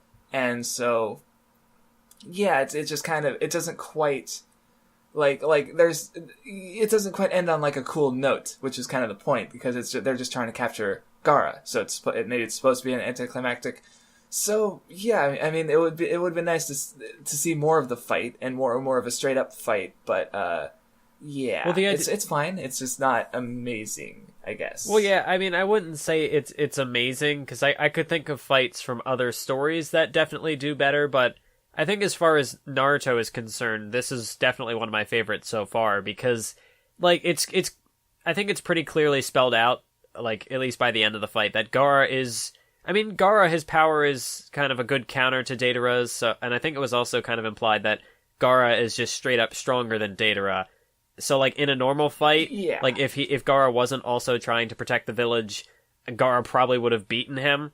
But because this is... It's a good, like, play on the location, because this is the Sand Village, so Datara always... Like, he had a way out. Like, he was able to throw his bomb down, and Gaara had to shield the blast, like shield the village from the blast, and that gave Datara an opening to catch him off guard. He kind of forced his hand, like Gaara had to, like if it was just a fight, if this was the Gaara of old who didn't care about anybody, then he could have just blown up the village and Gaara would have been fine and he would have beaten Datara. It's a neat little character moment because he has grown as a character since the, Naruto, but it's not the most technical fight, I can say that, but just the way that everything plays out, like you have Gaara obviously like destroying Datara's arm, that was a pretty cool moment, and then like in that moment also he gets his clay into Gaara's sand, and it's mentioned how Gaara, like he's got the special sand in his gourd that is infused with his chakra, but then he's also like, so it's distinct from the dirt that he picks up off the ground to use. So then when Datara does the blast, Gaara's distracted, so his little bird bomb can fly up close to Gaara, and then Gaara, his protective sand... that was the part I didn't care for, because there was the other moment where he, like, Datara chewed up like, when he got attacked earlier, he chewed up some of Gaara's sand and put his clay in the sand. Like, that was like, okay, sure. That was a little... not into that. Did he actually chew up the sand? He like turned, because that's how they got because the bird happened, but then there's like the little bugs that came out of his sand shield, like. But I thought he mentioned like he had said when his arm got blown off, like before he escaped from it, like he got some of his clay in there. I thought that was well, I just thought it was a little like kind of okay, like it's not. I mean, obviously we didn't see him chew it up. Oh, I guess with his hand. That's right. He does it with his hand. Okay, I forgot about his hand now thing. Okay, that's better than I thought. But it's just not that, like, again, from a technical standpoint, it's not that interesting of a resolution, I suppose, is my part issue with it. Like, again, even though I did forget, like, his hand thing, but still. I mean, I thought it was pretty cool, because it felt like there's a clear sort of, like, this has to happen in order for this to happen, in order for this to happen. Datara drops the bomb, which distracts Gaara, so the bird can blow up. His protective sand kind of automatically goes to shield him, but it's already been infused with Datara's little bug critters, so that when he shields the blast, but then because the critters are in his sand, and because he doesn't have anything, and as it's described by Datara, it's like the ultimate shield, but it's also an ultimate weakness, because it is so like strong. When the blast goes off, that's not going anywhere, so it all hits Gaara, and there's nothing he can do. I thought it was I have some, like, I'm still not super big on the fight, but I'm trying to think later ahead, and it might still be the best fight in the arc. The Sasori one, like, his second one, his against Naruto and Kakashi, that's not much of a fight at all. Meh. The Sasori one, that one's gonna be that's a long fight, so I suppose we'll talk about that when we get there. I honestly prefer. I'm not sure how I feel about it. I prefer this fight. Like I like this fight much more than the Sasori fight. It's underwhelming, the Sasori thing. I think that's just in part because of how long it goes on for. But we can get back to that later. Yeah. And also, we'll get back to that. But as far as this fight goes, I think it's a really cool introduction for Datara. You get to see his powers. You get to see how he can kind of... I mean, obviously, with him, like, he kind of has to chicken out of the fight by going after the village. He kind of takes a cheap win over Gaara. But they're bad guys, so they're allowed to do that. Yeah. And then... I think that this fight made Gaara look more impressive than the Kimimaro thing. Yes. Yeah, I definitely agree with that. Because, again, he's using a lot of big sand stuff. He's doing a lot of big techniques that show him off as like, oh look, he's believable as a Kage. This is you can sort of see him as being one of the stronger ninja in the setting to a degree, or at least like deserving of his position, So yeah, which is I think was important. It's important to establish because even though he lost, that it could have been worse. It could have made him look weak. Like with the fight with Kimimaro. Like, why is this? Yeah, why is this loser a Kage? But no, it doesn't. He's able to prove himself beyond to his position, so that it's good. Yeah, because like I had said with the fight with Kimimaro, Gaara does show off some impressive powers, but they do nothing against Kimimaro because he always finds a way to break through it. Here, at least, like he does some significant damage to Deidara, and he backs him into a corner so that he has to take the cheap way out. It's that's like fair. it's not just like the scale of the attacks that he's using; it's also like the way they're implemented. Yeah. So moving on, we get the brief Kankuro's followed them, and he's like, puppets, I got an extra puppet. And then he gets just Sasori's like, no. I mean, I did kind of like not the introduction, the interaction beforehand where Kankuro goes to chase after Gaara, and he's talking with whatever his name is, Baki. Yeah, where he's like, well, I can't just do. Well, Baki tries to like not stop him, but he's like, wait. And then Kankuro's like, well, I just can't do nothing. And then Baki's like, that's not what I'm saying. Don't try to engage them. Go like track them. He's not like, I'm not telling you to not do anything. Because, right, which, I guess now I think about it, this is a bit of a moment of that dichotomy between emotion, because Kankuro's acting on emotion here. He's a young, stupid child acting on emotion and getting wrecked, and Baki's the older he's about Kakashi. Well, I don't know, he's about Kakashi's age, so he might not have fought in the war. Like, I don't know if they had children, probably on the sand side too, but not as... Yeah, but he's got those older ideals, you could say. So I didn't notice that. I wouldn't call it a subversion of like any tropes or whatever. But like a lot of the time in shonen, where like if a villain kind of escapes with something, and it's like, oh, we have to go after them, but like you're not powerful enough to do anything. So like I know for Dragon Ball, for instance, when Raditz takes Gohan, but Goku's down, so nobody can realistically like attack Raditz, but nobody even like tries to follow him or anything, which in that environment you really couldn't, but that's just the one example I was thinking of. There are others like that. But here it's Baki isn't saying like, no, don't go follow him. Like, please go follow him, but just don't engage him. Like, just track him, because that'll help us find Gaara. But then he's stupid. He gets all emotional and attacks him anyway. So good. Yeah, well, especially because he walks by all the dead fucking ninjas, and he's like, Jesus fuck, these guys, like, they're monsters. But he thinks, like, I guess the idea is like, oh, I've got 3 puppets, I outnumber them. Well, we did kind of gloss over kind of the build up, like before the fight, where when Deidara and Sasori first arrive, and there's the whole thing with the spy. I'm not like... That's right, I forgot about that. So, yeah, it's the spy who kills all the guards at the gate so they can just kind of ease their way. Like, they just pass through easily because there's no defense force to stop them because they've been taken out. But yeah, the Akatsuki are really good at infiltration. Yes. As we'll see that later, too, with Pain. But, I mean, it's nice that the villages do have their defenses, but they're just completely fucking outmatched. Like... And like also in that, like in the time that they're doing that, in that interaction, there is an important piece of dialogue where Deidara says, so first the one we gave Orochimaru and now this one, which was where it kind of seems like the spell gets, well, not like the spell that, or the jutsu that Sasori uses is kind of imperfect because like once it's cast, they kind of just go on their own until their memories are brought back of Sasori. But here it is very clearly set up that Orochimaru also had one of these spies, which is going to become important in the Tenchi Bridge arc. So I do like that bit of foreshadowing there. Okay, I totally forgot. So, okay, yeah, okay. I didn't even. It was just like, yep, they sure are infiltrating the village. I didn't. Okay, yeah. I mean, they do come up later with the Sasori and like Sasori knows things about Orochimaru, like because he gives information later that's important.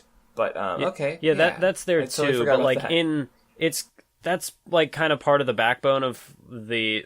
I mean, we'll cover it more in the Tenchi Bridge arc when we do that next time. But next time, I do appreciate that there was a bit of foreshadowing there. Okay, yeah. Because it's nice. Setting up a plot point for later on. He will go back to that. Yeah, but it's not like you. So, was there anything else about the Sand Village stuff? I mean, because Kankuro does his thing. He gets destroyed, but he does kind of manage to snag a piece of his like face cloth, Sasori's rather. So like he loses, but he still kind of gets. He doesn't completely look incompetent. Like he does manage to snag something that they can track him. Yeah. So he's able, and I mean, I guess Didora doesn't do anything, but or Didara. What? I'm never gonna pronounce his name right. At least not this episode.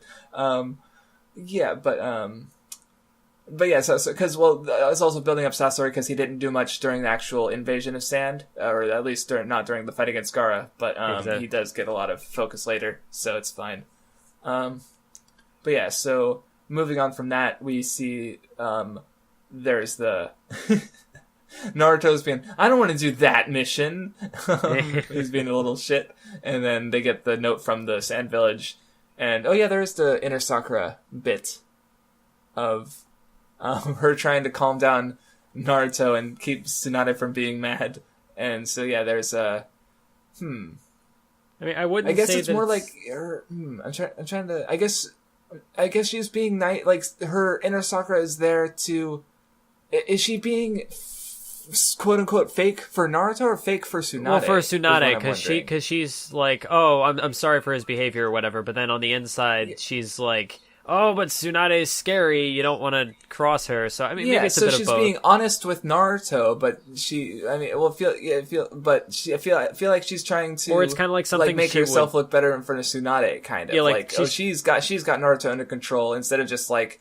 I mean, she already punched him earlier, right in front of Tsunade, so... Like, in that particular Inner Sakura moment, it was... Like, that's not something she would want to say in front of Tsunade, especially if she's intimidated of her in that regard, so... kind of keeping that hidden. But I think that might be the last time, at least...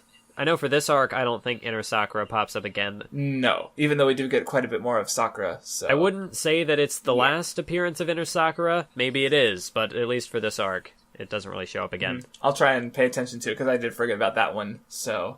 But anyway, so that happens, and then they get the information about the sand stuff, and then, guess what, Akatsuki stuff, you guys are perfect for the job, you guys get to go. And, then there's the Kankuro moment of Kim getting his ass beat, but still getting to the... he does get the scarf, bandana thing. Oh yeah, and then this will come up later, but I want to mention it now. But there's like Tamari, she's eating in the Leaf Village, and she reaches for a teacup and it cracks. Well, I mean, this I understand because it's supposed to be like ominous towards. I find it interesting that superstitions apparently seem to be very real in the Naruto universe, because there's the other one. Because later on, Tsunade has her cup crack as well, and she also gets like a winning lottery ticket, which was a reference back to in her arc when she was winning the lottery, and how that's before always the like Orochimaru shit happened. So exactly, it's her winning the lottery is bad luck. So is Kishimoto just a superstitious person, does he just want or does he just like the idea of having superstition as a narrative sort of device, kind of? I don't really have a big problem with using superstition like that, but the way it's specifically used here, like with the cup cracking, I don't like. It's not one of those things where something believable or something happens that causes some sort of superstitious thing to happen. Like they're just reaching for the cup and it just cracks, and it's like, why would this happen? It's basically magic, yeah. Like why would this happen? It's pretty much magic, yeah. That's so. I mean, this is a universe with magical ninjas and stuff, which is a lazy excuse, but I'm gonna use it anyway. I mean, I'm fine. I don't mind it too much because again, it's interesting because it's I don't think I've seen something like superstition used in a story to this degree, at least not off the top of my head. And if it does happen, there's usually an explanation for it. So it's curious. It's interesting because it tells me something about Kishimoto, I think, and. So, and again, of course, obviously it's Kankuro's in danger, so his sister is getting ominous messages, and of course Gaara got fucked up too. So basically, her family is just like she's just losing everything. So it makes sense. But what I mentioned it was weird is because it happens to Tsunade later. I guess because Sakura was kind of in danger. I guess that's got to be it because I did forget she did get injured. But okay, yeah. That's what I was going to bring up is because I forgot why Tsunade was getting the omens, but then I remembered why she was getting the omens as I was thinking about it. Okay, so yeah, I don't have anything more to say on that, I suppose. Yeah. So if we're done, we can... sorry, go on. Well, yeah, I kind of said it, just the way the superstition is used is kind of odd, like the physical form it takes, because other narratives will use that. It's very... But I don't want to quite say over the top, but it's definitely a bit straining on the suspension of disbelief, perhaps. Well, because sometimes you'll have, I know in some narratives it's shown through, an animal is kind of acting uneasy, or there's some other moment, maybe... Well, to compare to even a more reasonable moment of Naruto, there was the, before the third died, his statue got a crack on it, remember? Like that, but that's more reasonable because there's this giant fucking mountain, and there's big war going on. So, or was it before the war that the statue got the crack on it? It's a bit more believable that that could happen, Yeah. Because you got, shifting of tectonic plates and stuff, but this is just a fucking teacup just almost damn near shattering out of nowhere. Yeah. It looks like it should have shattered, honestly, the way it cracked, because it's such a big crack, but the teacup doesn't spill or anything, so...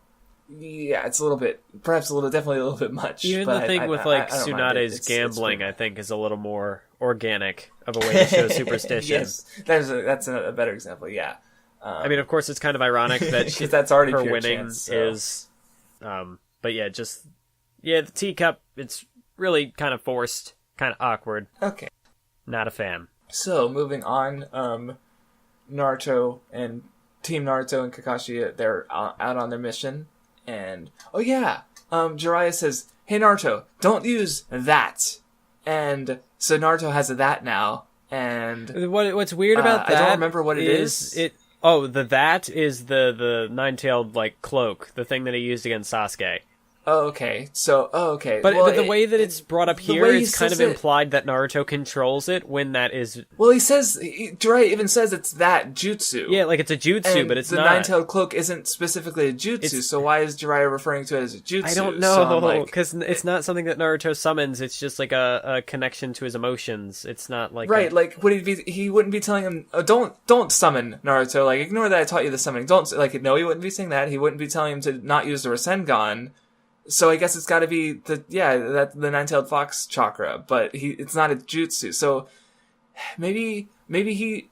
Because it's also discussed. I think in that conversation he also brings up Naruto's emotions, how that's his shortcoming is that his emotions get the better of him. Yeah, his quick temper. So I can't think it'd be anything else other than the cloak. But Naruto doesn't summon that on his own. It just kind of happens.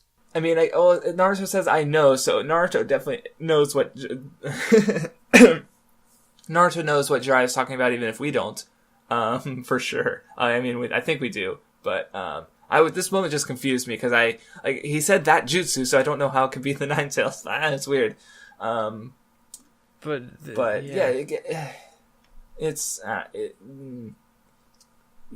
move on, because I don't know what else to say. It's just a weird moment.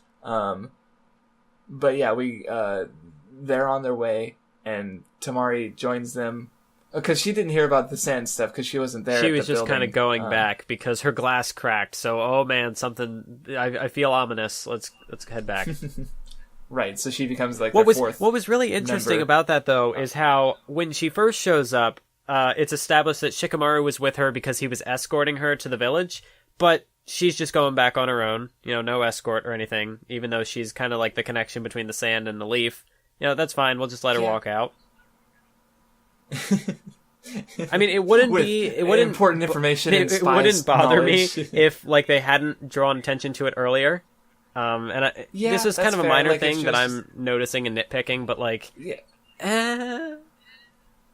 you sure that's okay?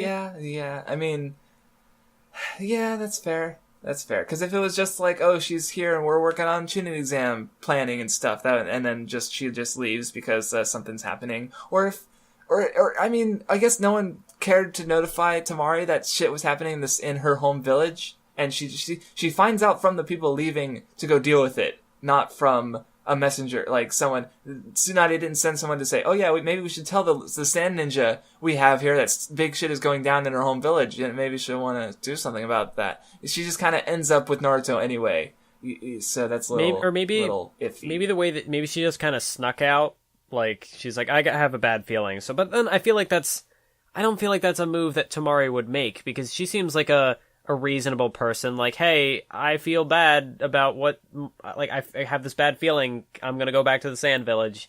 Because, like, especially if she's there for an important reason, to just kind of leave and not say anything. Yeah, it's kind of weird for it to be handled this way when they could have handled it in a bit more of a, like, rational way of, like, again, having Tsunade send a messenger to add Tamari to the team, because I feel like, if anyone, she's the best informant they have on hand on the Sand Village. Like, obviously it would be ideal for them to have someone in the Sand Village from the Sand Village with them when they go to the Sand Village, so that they could start talking to people for, like, Eliason, basically. So, which is kind of what she's there for in the first place. So it just feels weird that they sort of leave it up to coincidence and superstition when there's a more logical thread to follow there. So yeah, it's pretty awkward. A little bit awkward, at least. I like how I had seen that scene, and I just, like, I didn't think any of it the first time, but then, like, as we were talking about it in the podcast, I'm like, wait a minute, that doesn't make sense. Wait a minute. Yeah. But, so anyway, they start leaving, and they bring up the Naruto Gaara parallels again, which, again, I'm a little iffy on, just because, I mean, well, I this time it makes sense because he talks about the Akatsuki and how, because Naruto was attacked by Itachi and Kasame, and Gaara is being attacked by Deidara and Sasori. So that's a bit closer to, like, I could have turned out just like him,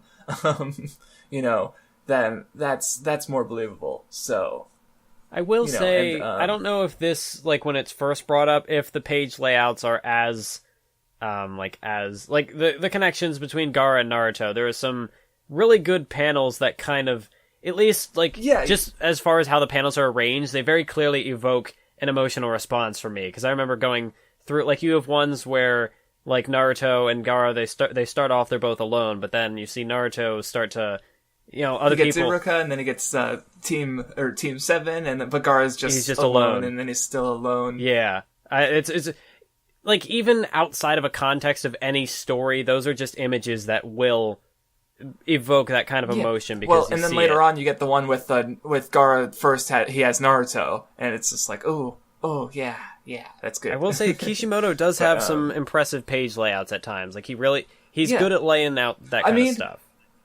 Honestly, this arc had also, like, I wasn't, like, stuff like that is cool, but then there's a perspective shot. Like I mentioned last time with Kimaru, there's like a perspective shot that just, like, it doesn't look weird or out of place. It just looks like a perspective shot. It looks, because we were talking about how he treats the camera in his manga. But then this arc had a perspective shot of Baki, walking. It was like a fisheye lens.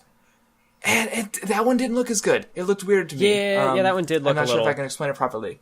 Yeah, it looked off. So I wonder if, like, is he rushing it, or is something happening because of the time skip? Is he not used to drawing some of these characters the way they're? Is it general art style change? Because I also felt like I don't know, I just feel like the art's a little, like, I don't want to outright say worse, but it's definitely a little wonkier to me. I was looking back. I did talk about kind of the Super Eye Patch Wolf video, and he was like. Now I can't say for certain because I don't know exactly when the assistants kind of start helping him out more and more. But we have been going through a significant portion of Naruto by this point. Like, we're about a third of the way through, if not almost halfway. Yeah. And I can kind of see, I think, like, when he compares the art style of Boruto, which is drawn by his assistants, compared to the original Naruto artwork, I can kind of see, like, some of the panels here kind of start to look a little more like his later art style, which I don't know how much of it he actually drew. But I can definitely kind of start to see some of the groundwork kind of being laid here. Like, some of the panels do look sort of like less like early Naruto and more like later Naruto. Yeah. Because I mean, how I'd separate the art style, at least from reading so far, is you have like early part 1, then so it sort of evolves into late part 1, and now you have early part 2, which definitely looks a little bit different somehow. Though it's closer to late part 1 than early part 1. But yeah, it's also getting it's there's definitely some weirder stuff, like I said. So we'll probably find more to talk about the art later, because especially later on, I've seen a lot of complaints. Like, I remember seeing one panel of the nine-tailed fox just looking really fucking derpy, but it went later, which might be because at that point in the story, they were also trying to Kishimoto was also trying to humanize the nine-tailed fox more and make him more of a sympathetic character, I guess. So maybe he's supposed to look stupid. We'll talk about but then maybe the anime might not have had that problem, so we'll talk about that later though. So I'll have my eye on the evolving art, hopefully. Anyway, moving on, we get into Old Lady Chiyo, a veteran of the sand, and some old guy who's related to her, but we don't need to talk about because he's basically irrelevant.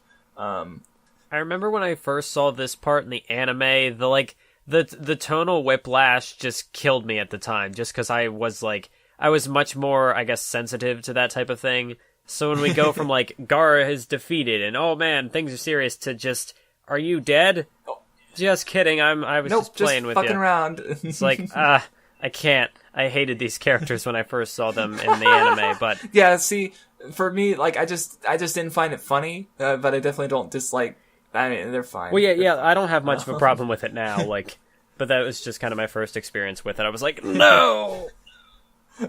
You're like, what the fuck is going on? Yeah, that's because it is. I mean, the other thing here is that, like, oh, they do the thing later where he's like, oh, she's just playing dead, but she's actually dead, and I feel like that moment was supposed to be like, oh, look, don't you remember this quirk of theirs, and now it's being recontextualized with her death, and isn't it sad? And I'm just like, not really, I don't care. So, like, because I mean, I see what he's doing, because I've seen other, like, little stuff like that, where those little moments sort of come back, but it's been, I've seen it, I guess I want to say those are better for some reason, even though I don't really have a reason for why, but, so I feel like I get what he's trying to go for, it just didn't work with these characters, so, but, though, as Baki comes in and starts explaining the situation, you know, because, again, they're going into that, you know, new old dichotomy a bit, because she's like, oh, we're old, you don't need us, what fuck can we do? But of course, Sasori is their grandson, and puppets, of course, so they do need the help.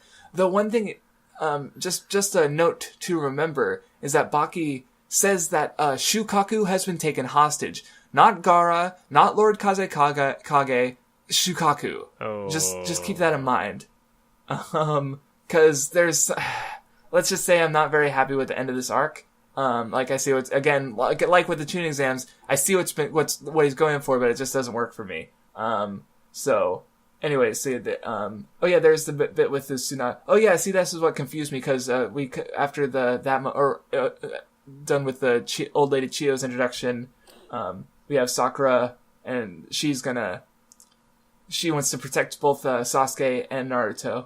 And she's having some resolve, which is nice, because she actually does do something this arc.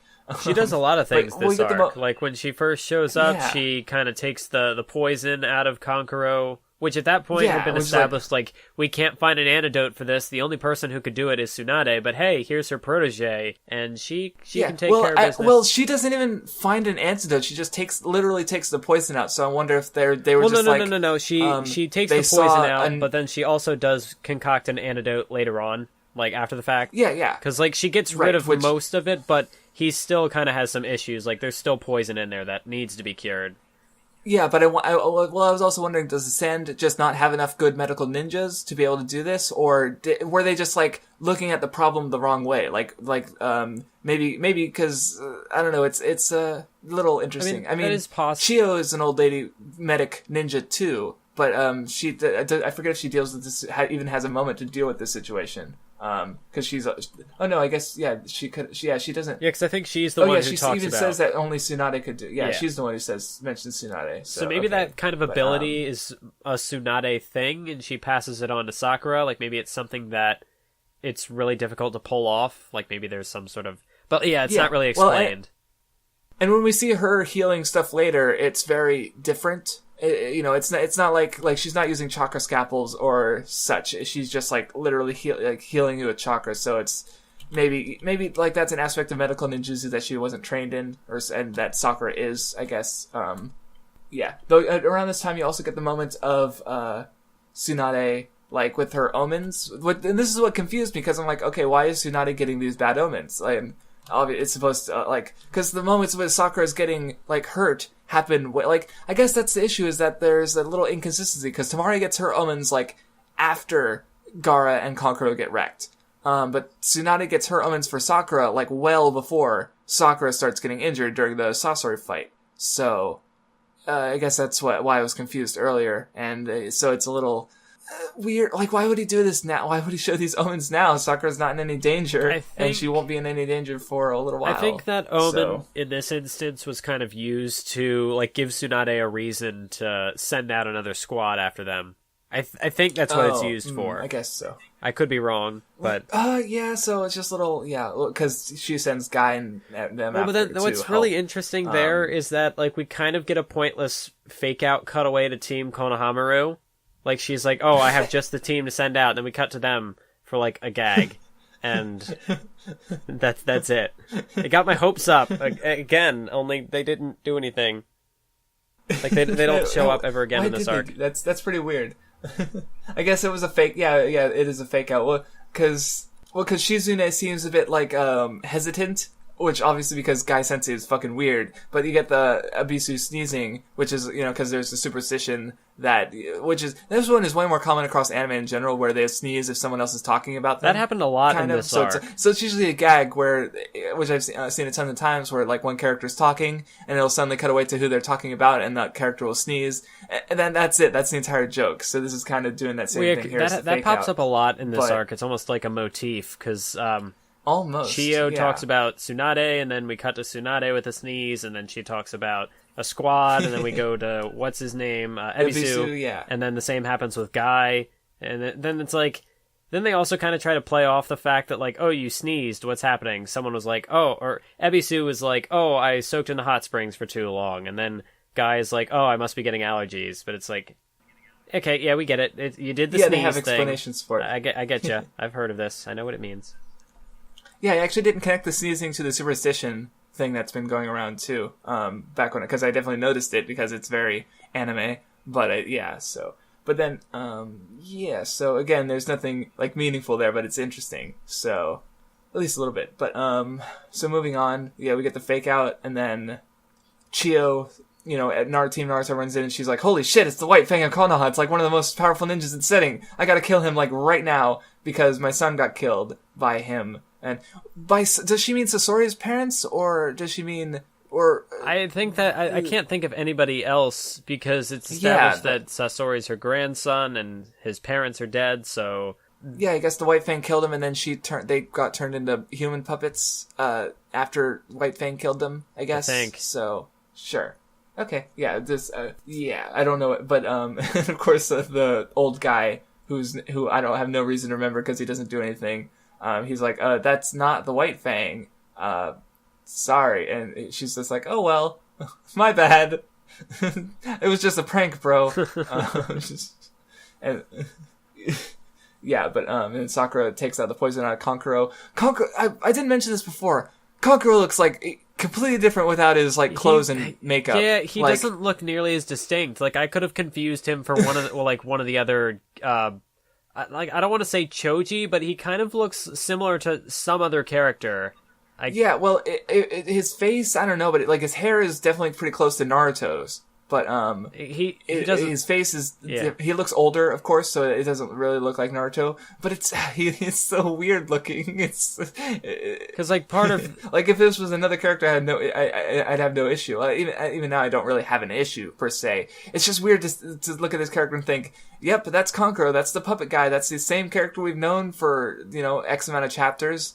It's just interesting how much of his design is hinged on these other factors to his character, like these additions to his character in a sense. So when you see him naked like this, in a sense, he just doesn't look the same at all. No. Like, imagine seeing Tamari with her hair down or something like that. I mean, she still kind of look like Tamari, but here he just kind of looks more generic. Like, a lot of his design hinges on the face paint and like the hood. Yeah, right. So it's a little interesting, but just because I remember thinking that was weird way back when too, just because he looks so different. It's crazy. But anyway, moving on. Sakura helps, and then we get to see Team Guy and Neji the Jonin and Tenten. She's there for some reason, and Lee, he's a ninja still. And what's the potion punch again? What's the Luffy fist? I don't know. Have you heard of that? I don't know. It's a nothing. Yeah, we never hear about it again. Nope, never again. Yeah, well, because I guess this goes back to our earlier things. Because they do stuff this arc, but it's not like we get there. They're almost like plot. I don't want to outright say plot devices, but they don't do anything. Like they're just helping a bit in the arc, and that's nice. They help out. That's good. Like, but we don't get anything. Do we get more out of their characters? Like, should I expect more out of their characters? I'm not sure. Like, you could have replaced them with another team and gotten almost like honestly, Guy is the most significant character here because we got the bit with the sort of unrequited rivalry, sort of mirroring because Guy has his unrequited rivalry with Kakashi and Kasami now has his unrequited rivalry with Guy. So you got that. That's pretty funny. But other than that, it's like. Doesn't matter that Neji's here. It doesn't really... Tenten, of course, and then Lee is... So, I don't know. Yeah, this is kind of another reason where... I went on the whole Neji rant last episode, but, like, you could have replaced these characters, like, not just Neji, you could have replaced them with really anybody other than, I guess, Guy. Because I think it would have been kind of interesting to see, like, if Neji was dead, just see some different squad formations, like we get to see with, we get kind of like a couple teases in this one, like we have Tamari and Sakura, Naruto and Kakashi. Like that's kind of interesting. They don't really do much there. I heard during like the filler stuff in the movies, they do a lot of that where they rearrange the teams. Even if you think the last arc, the Sasuke retrieval, you have Shikamaru and Choji and there's Kiba and Naruto. Yeah. It's something different, and it was really interesting. It was, I mean, among all the flaws of that arc, that was not one of them. The squad formation was pretty interesting. Yeah, well, that's, I guess, kind of it. Like, I mean, they focus a lot on the three-man squad, but at the same time, there's a lot of, as long as he doesn't adhere to that rigidly, you can do interesting things by having these different characters working together and such. So, but what he usually does it's kind of a shame that's underutilized. Yeah, Kishimoto will generally stick to the pre-established three-man teams, and it's... By and large, and such as with Team Guy here. So yeah, which I mean, the other thing is there's not really a lot of room in this arc to focus on another team. So I guess the question is did we need these guys in the first place? I guess you have the Kasami Itachi stuff, but they have the whole clone trap thing, which is pretty much exclusively to keep these guys out of the Deidara Sasori fight. So,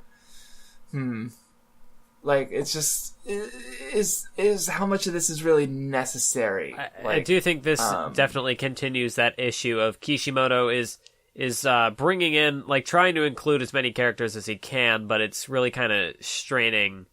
There's not much that he can do with them. Although I would say that the way that Team Guy is used here is, I think at times is more interesting than how a lot of the other characters that show up late into the Sasuke retrieval arc are used. Lee shows up and doesn't really do a whole lot. Gaara doesn't leave much of an impression against Kimimaro.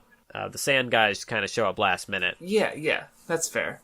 I mean, it might not be great, but there are some things we'll definitely discuss about their fighting, because, but there's some weird power level stuff going on here. Maybe it's just me, but that's later, so we'll ignore that for now. But moving on.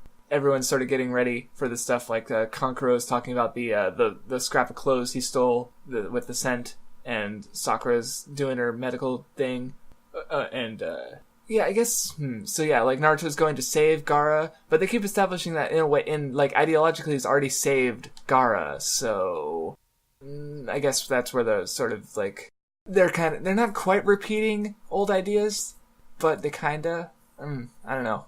Yeah, I mean, I don't know. In some ways, I think Naruto's reaction here maybe it's just because, like, their camaraderie hasn't been, like, firmly established yet. Because, like, the last time we saw these two characters interacting was in their big fight.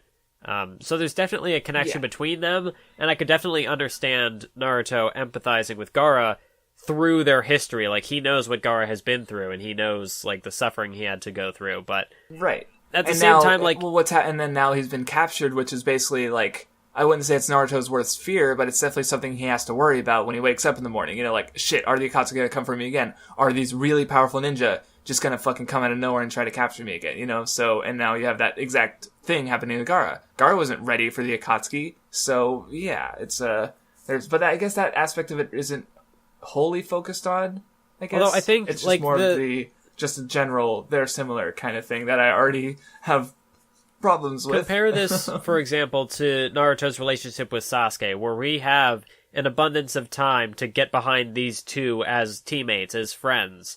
Like, that relationship gets fleshed out over the course of multiple volumes. Whereas with Naruto and Gaara, they fight, and then they're away from each other for a while, and then now something happens to Gaara and Naruto's freaking out. Yeah, I mean, like, how they could have spun it is, like, you know, maybe you could have had Naruto's desire to save Gaara being a response to his failure to save Sasuke, but that aspect isn't really delved on, and nor would it really land as much, again, because they aren't as close as Sasuke, you know, so, yeah, but which is... I mean, it's not that I don't like the idea of Naruto understanding Gaara through, like, the backstory, through his, like, he knows what Gaara has been through. They're one and the same, sort of, in how they both are Jinchuriki, which gets brought up in this section of the story. They dropped the... Yes. But...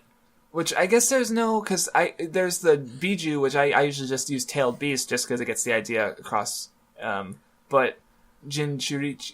That doesn't really have an English equivalent, does it? No, because I think in the anime they just use the word Jinchuriki. Or Jinchuriki.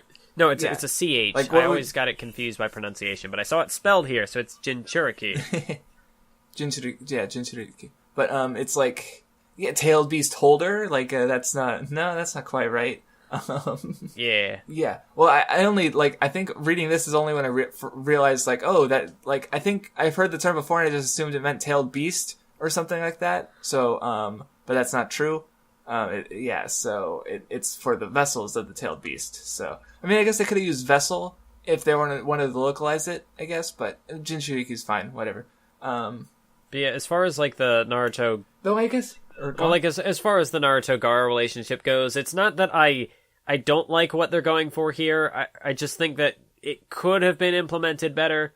Because, like I said, I think Naruto's his reaction feels, like, slightly over the top, like the way he is, like, all like, oh, why is it always Gaara? Why always him? It's like, well, I mean, you do understand each other through, like, history, but do you exactly know what Gaara did? Like... What other instances have you witnessed of Gaara going through this? Like, I mean, just the way he says, like, why is it always Gaara? Like, I guess I don't entirely understand what he means. Like, yeah, like Naruto's putting a lot of emotional stake in this when it's not necessarily wholly justified. Like, there's room to justify it, like I mentioned with the Sasuke parallel, you could argue, but that's not really where it goes, so...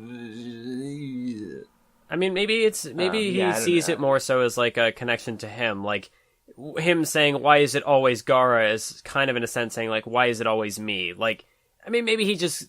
Because, again, like, I do like the idea of their history connecting each other. So maybe that's... Yeah, well, yeah, because, again, like I've said, I like the idea. It's the execution where I find the issue. Because Like, I mean, honestly, you could base a whole series around, like, replace Sasuke with Gaara, and suddenly, like, the whole series transforms, you know? Yeah. But it could work. It could work. But, the issue is, like, I mean, obviously not a direct replacement, but you know what I mean, is in importance to the narrative, you know? Like, maybe Naruto's just, like, it's interesting, because it's like a 70-volume mammoth, yet it also has too many ideas to properly explore, like, too many characters, so... I feel like I guess that's part of the issue with, like, the relationship between Gaara and Naruto is like especially by the end of this arc, I feel like they should be bros. Like, these two, they have the same sort of upbringing, they understand each other, they know how each other works.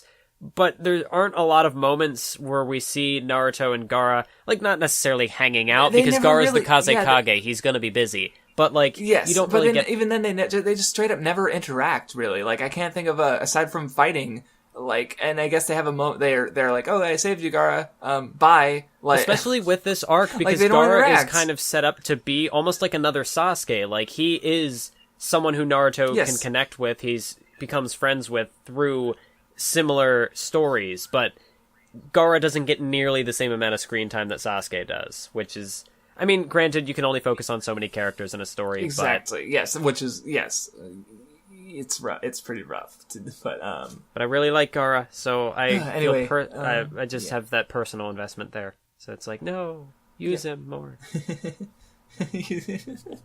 Yeah, so anyway, moving on, Tamari gets shafted, which is kind of a shame because she really doesn't do anything this arc, even though she's a Jonin. Like, even Kankuro has its moments, but Tamari is just kind of there. Like, she even gets shafted, and, Chiyo is the one who goes instead. I mean, wouldn't it have been nice to have Tamari when they were dealing with Deidara? A long-ranged jutsu chick?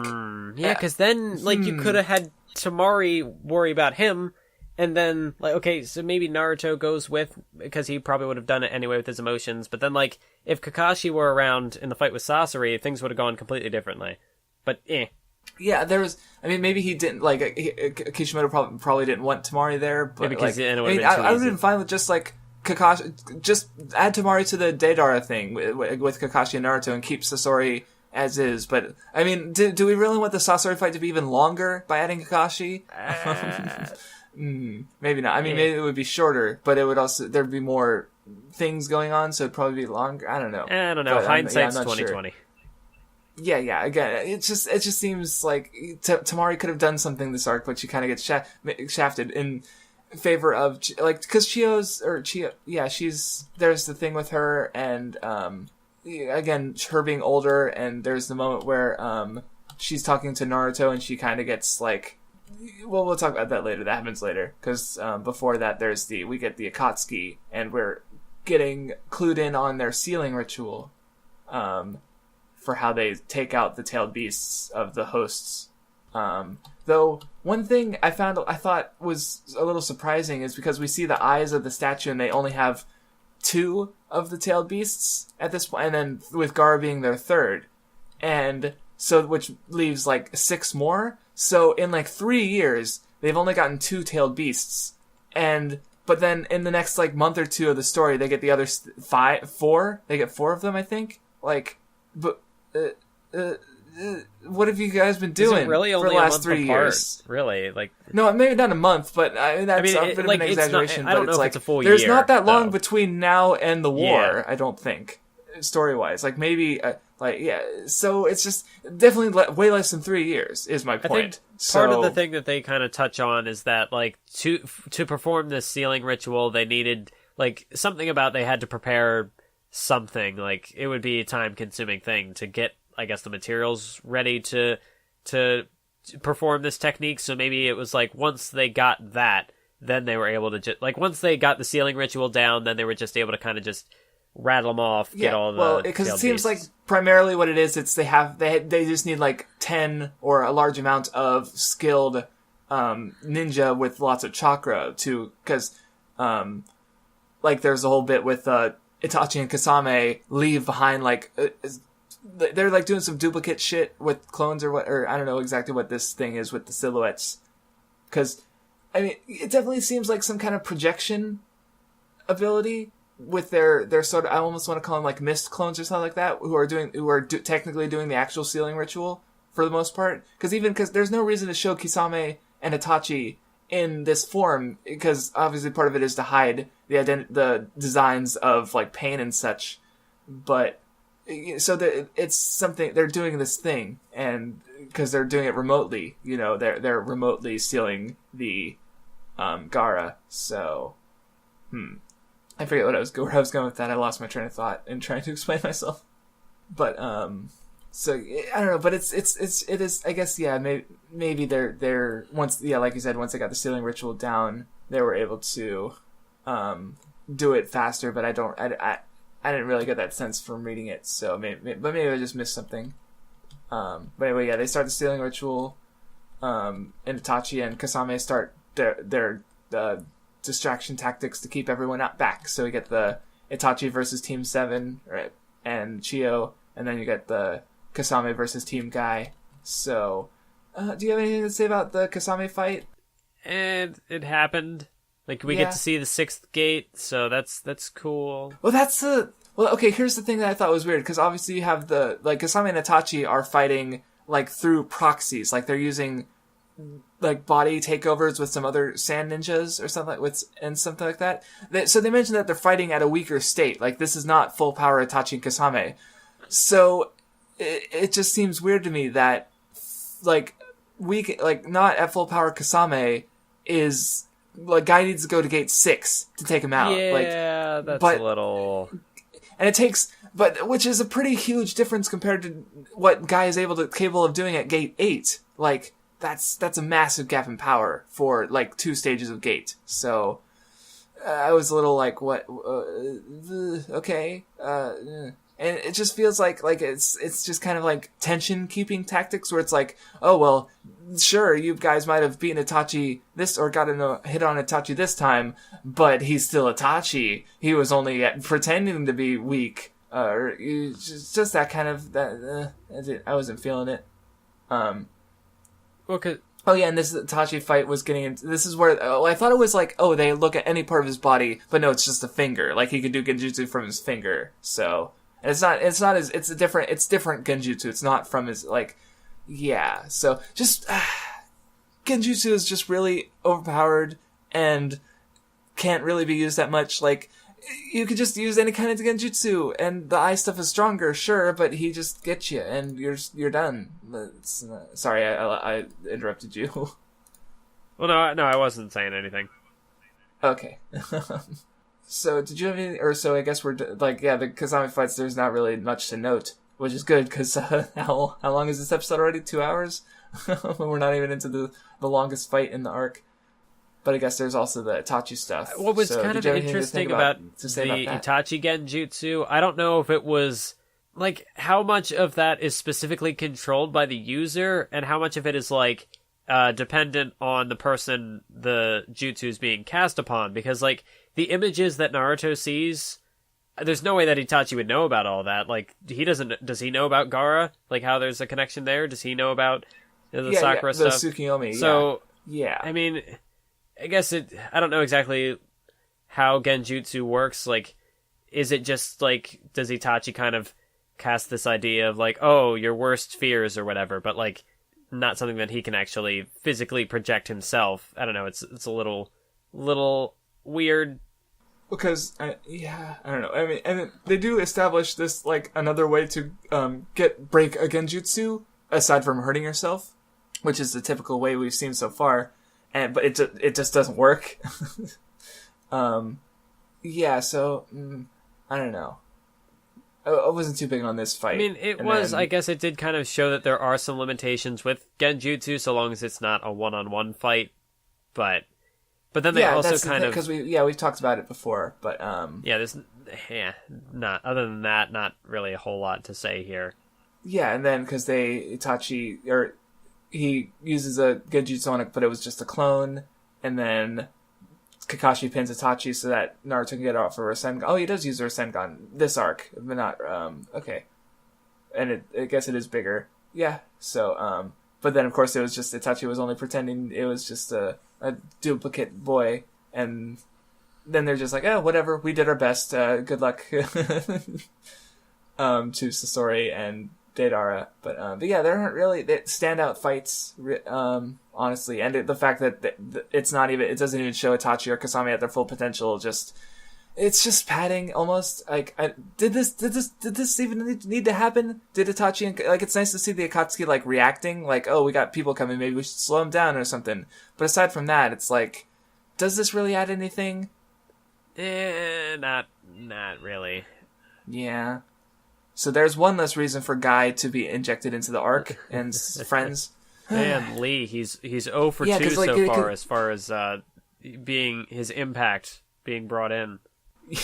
So, but yeah, anyway, to talk a bit more about the tailed beasts and the Jinchuriki with the being sealed into and made weapons, and Naruto's being like, "Hey, we'll save Gaara, don't worry." But they don't. Oh yeah, and also they mentioned the fact that they will the Jinchuriki will die if they get the beast taken out of them. So Gaara and which is obvious, and then Gaara is he's just a small consciousness. Did he die? He died. He dead for now. I thought that was kind of like an interesting way to show death. Like how he just kind of slowly becomes detached from himself, and then he just fades away into nothing. Yeah, and there's just a single blank panel, and then his corpse. So yeah, that was neat. And then we get the panels again with Naruto's group of friends growing, and Gaara just shrinking into the big wasteland of nothingness. That's of his loneliness, and and then we get Chio hearing about what Naruto having a tailed beast inside him as well, and Chio's like, "Oh, okay, that's why Naruto cares a lot." And then that kind of works to kind of dispel her previous assumptions about the Leaf Village. Like, oh, they're just here they don't really care, but no, they do care. Naruto cares. The next generation, right. Baby. Gotta have faith. Oh yeah, and she mentions that. Hold on, didn't she? Where was it? Or no, that was before. Never mind. Okay. Or she took. Did she seal the beast into someone, or did she take it out? I forget. Because they had two previous Jinchuriki before Gaara, so that's what she was talking about. But yeah, she was the one who sealed it in Gaara. That was it. Which means she killed the previous one died. So yeah.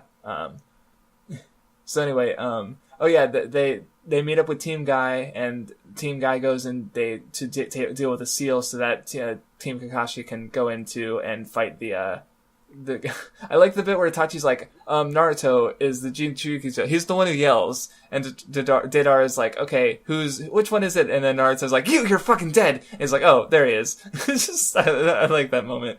Yeah, because at first they're kind of like, we're gonna need a little more to go on than that, but Itachi just fades away. And it's like, well, okay.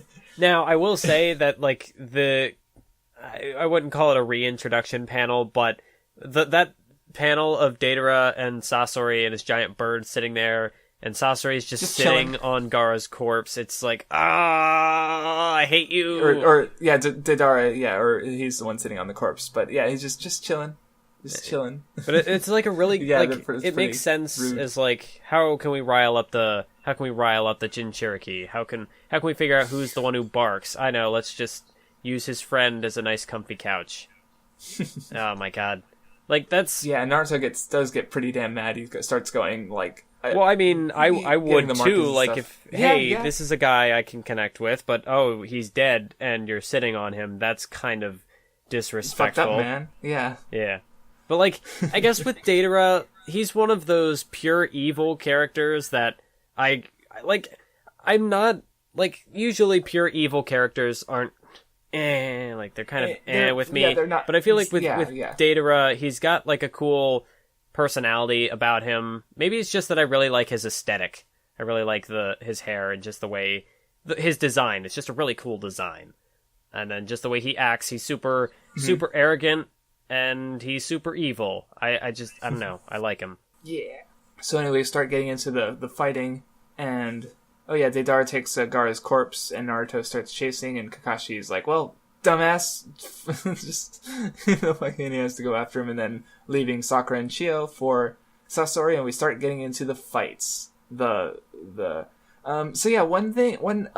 then Guy and Lee and everyone is doing this, like, clone thing that I don't even remember how it gets resolved, because it's just there to keep them out of the rest of the fighting, so that they don't run to rendezvous with everyone else. Yeah, it shows them like, oh, we're gonna have some trouble here. We're kind of stuck, and then I think the next time we see them is when they've defeated their clone. So yeah, ultimately, I don't think Guy had much of a reason for the arc, except for to have Itachi in there, I guess. So. Is this my least favorite arc so far? I'm trying to decide. It's trying to be my least favorite stretch of chapters so far. Interesting. I'm not sure if that's the case yet, because Anyway, let's, I guess, talk about the Sakura versus Sasori. And well, there was Sakura also, and Chio versus, before that, there was the conversation, fine. The brief little interaction between Deidara and Sasori about what is art, what is true art. So you kind of get, you see Deidara, he's all about explosions, all about capturing the beauty in a brief flash, but just as quickly it's gone. Whereas Sasori, he's all about the puppets, which preserves things for all eternity. And that's true beauty. Yeah. True right, art. Which is really nothing much aside from just like these two are a pair. You know, they're both artists. That's something that you can't say about the other Akatsuki members. So that's why these guys are a pair, I guess. So kind of getting that across, I suppose. But because it's not like the art really, it doesn't really factor into anything else of the arc, which is fine. But just trying to give them a bit more personality before they, or at least Sasori gets fucking wrecked. So yeah, one thing that I misremembered completely is I thought Sakura didn't do shit during the entire fight, technically, because I thought, she's just controlled the whole time, because when she breaks the Sasori scorpion puppet, that she was being controlled by Chio. But really after this, like, there's not a whole, like, what Sakura's doing after this is by her own will, which is something I completely misremembered. I thought it was just like, she was just controlled the whole time, so Sakura did nothing this fight. But no, she does do things this fight, which is nice. What do you think? I think after this, Sasori does like a poison thing, and Chio has no fucking clue what's going on, but Sakura's able to take care of it on her own. And so, I was like, Sakura's doing something! Yeah. Oh my god, Mathwis! I can't believe it, Sakura's doing something! Now, what do you think of Sasori's true form? His true his design? Handsome. I mean, it's just it's like, I mean, it wasn't super huge on his other design, like, which was just like evil guy, and now it's like handsome guy. Like, it's fine. It's fine. I mean, he's also a puppet, but it's like, and that's the other thing is like they're like building him up, like, look, he beat the third Kazekage. He's who was one of the strongest ninja in the history of the village. So they're doing the tension building to, I guess, so which, I mean, it's not like the third Kazekage does do the iron sand poison shit, so there's a reason for him to have gotten that puppet. Yep. But, and, I don't know, I'm trying to think of like, what do I think about the fight as a whole? Because then you got, like, everyone just keeps pulling out puppets, like, Chio's got the parent puppets, and then Sasori's got the 100 puppets, and he's got his own puppet, and Chio's got the 10 puppets, and everyone's got a million fucking puppets, and more and more puppets. Like, what is this? It's just it's a little tiring, I'd say. Yeah, I mean, like, at first I thought that this battle was still better than what we got with the sound. Well, not all the Sound 4 battles, but like the idea of the curse mark, where it's just doing the same thing, but just stronger, I guess. Yeah. Here, I mean, at least do have like different abilities. The puppets aren't necessarily power ups; they're just kind of different powers. Right, but at the same time, because like they all have they do have like the machine aspects to them, which is kind of neat. And so it's at least a little limiting. But even then, it's like we got like the third Kazekage puppet does this thing where he like does a giant like shitload of hands, and so it's like they're. The thing with the puppets is that they're getting summoned, so it makes sense for them to come out of nowhere, but do the puppets themselves have, like, where do all these fucking hands come from? It's, like, several times bigger than the puppet himself. Like, yeah. Are we, like, at what point do we just accept that these are just magic and not technology? Because I feel like they're supposed to be technology, but then there's just so much shit going on that I'm just, like, is it supposed to be a jutsu? Or, it's, little weird. Oh no, they are summoning seals. Never mind. Yeah, okay, I take it back. There's some like his hand is like opening up and they're summoning seals. So the hands are getting summoned. I just didn't notice it. I take it back. I'm a fool. I think part of my issue with this fight is just kind of the characters involved, because like, I care about Sakura. I'd like to see her do well, which she does. She does well. So this is a good fight for her. But then like, Chio is just introduced this arc, and like, and she's the one with all the emotional stakes. Like she's got the Sasori's her grandson. She's using the puppets of her son, but and I presume son and daughter-in-law. Yeah. Well, I mean, like, I guess you get at the end, you get the moment with Sasori. He hesitated and got killed at the last moment because presumably because he was attacked by the puppets of his parents. And it just is, I mean, Sakura does do some cool things, like with she willingly gets poisoned because she knows she has the antidote, which is fine because I don't think they they did establish that she had made the antidote before, so that's fine. But yeah, it's like, I mean, as far as like I guess there's more technical stuff going on here with Sakura's abilities compared to the Forest of Death encounter. Was definitely there was some cool technical stuff going on there too. I don't know. I don't think this is quite up there with the Forest of Death encounter, but I guess this is Sakura's second best fight in the entire series, and like her only fight in the entire. She gets her fight, I guess. But so yeah, but this one is still second best, I guess, so far at least. I mean, like, I do kind of like how, I don't know if I'd necessarily call it subtle, because there is a blatant panel of her just saying, oh, I can make 3, you have enough ingredients that I can make 3 of these antidotes, but, like, it's kind of brought up in passing, and then just kind of swept under the rug until she actually uses it in this fight. So, it's not like it was something that Kishimoto kind of really drew attention to, and it's like, oh, well, we don't have to worry about her getting poisoned because she's got antidotes. Like, it's easy to kind of forget about, especially if this is being published weekly, because it's just a line of dialogue that kind of gets swept away. Like, you forget about it. But obviously it's pretty important, because she'll use both antidotes here. Yeah, and then, well, there's obviously that we can only get hit so many times, and then at the end with Chiyo gets hit too, and Sakura gets hit, so the question is, Chiyo, well, obviously Chiyo uses the antidote on Sakura, because the older generation putting their hopes in the new generation, which is a pretty running theme across the whole series, so, which is fine, I guess. But it's like, Chiyo, she's, again, a lot of the emotions of the fight are put onto her, but she's fine, I guess, whatever. I mean, It's not that I dislike her character arc, because I do think it's good enough, but still not given enough time to care about her, and then she dies, so it's like, oh. Well, I do have a problem with her character arc, but we'll get into that later, because I've been building up to another rant.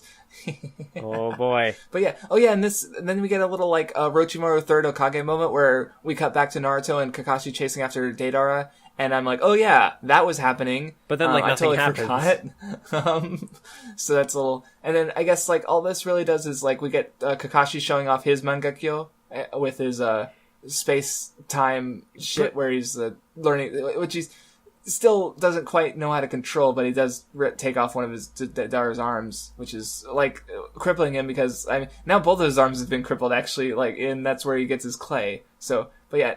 Oh yeah, this part I thought was kind of weird, because Naruto gets the corpse, and I guess he just gets mad that Never mind. I guess he just gets mad that Gaara is dead, and then he, and then he goes two-tailed beast. So okay, that's fine. Well, no, Kakashi stops him before he gets the second tail, because that's like Jiraiya was saying. Oh, don't let him summon the two-tail, because once he gets there, we're stuck. Oh yeah, it is starting to form there. You're right, but he was about to. But yeah, well, because I was confused as to why he got so mad, He just mad at Deidara, but of course, he found the Gaara corpse, and of course that would piss him off more. Because I was like, wait, he's getting more mad here than he did with the Sasuke fight. So, but yeah, I just was being stupid. The thing about Kakashi in this spot is like, well, I'm thinking more so like the Mangekyo Sharingan is like, how exactly does he get it? I'm sure this will be explained later, and that's fine. Kishimoto will come up with something later, but like, here, like, we've already been established to how Itachi supposedly got it, and we know that Sasuke is looking for another way to achieve his, so having Kakashi get one here kind of shows, like, oh, there's another way to do this, so Sasuke can get one.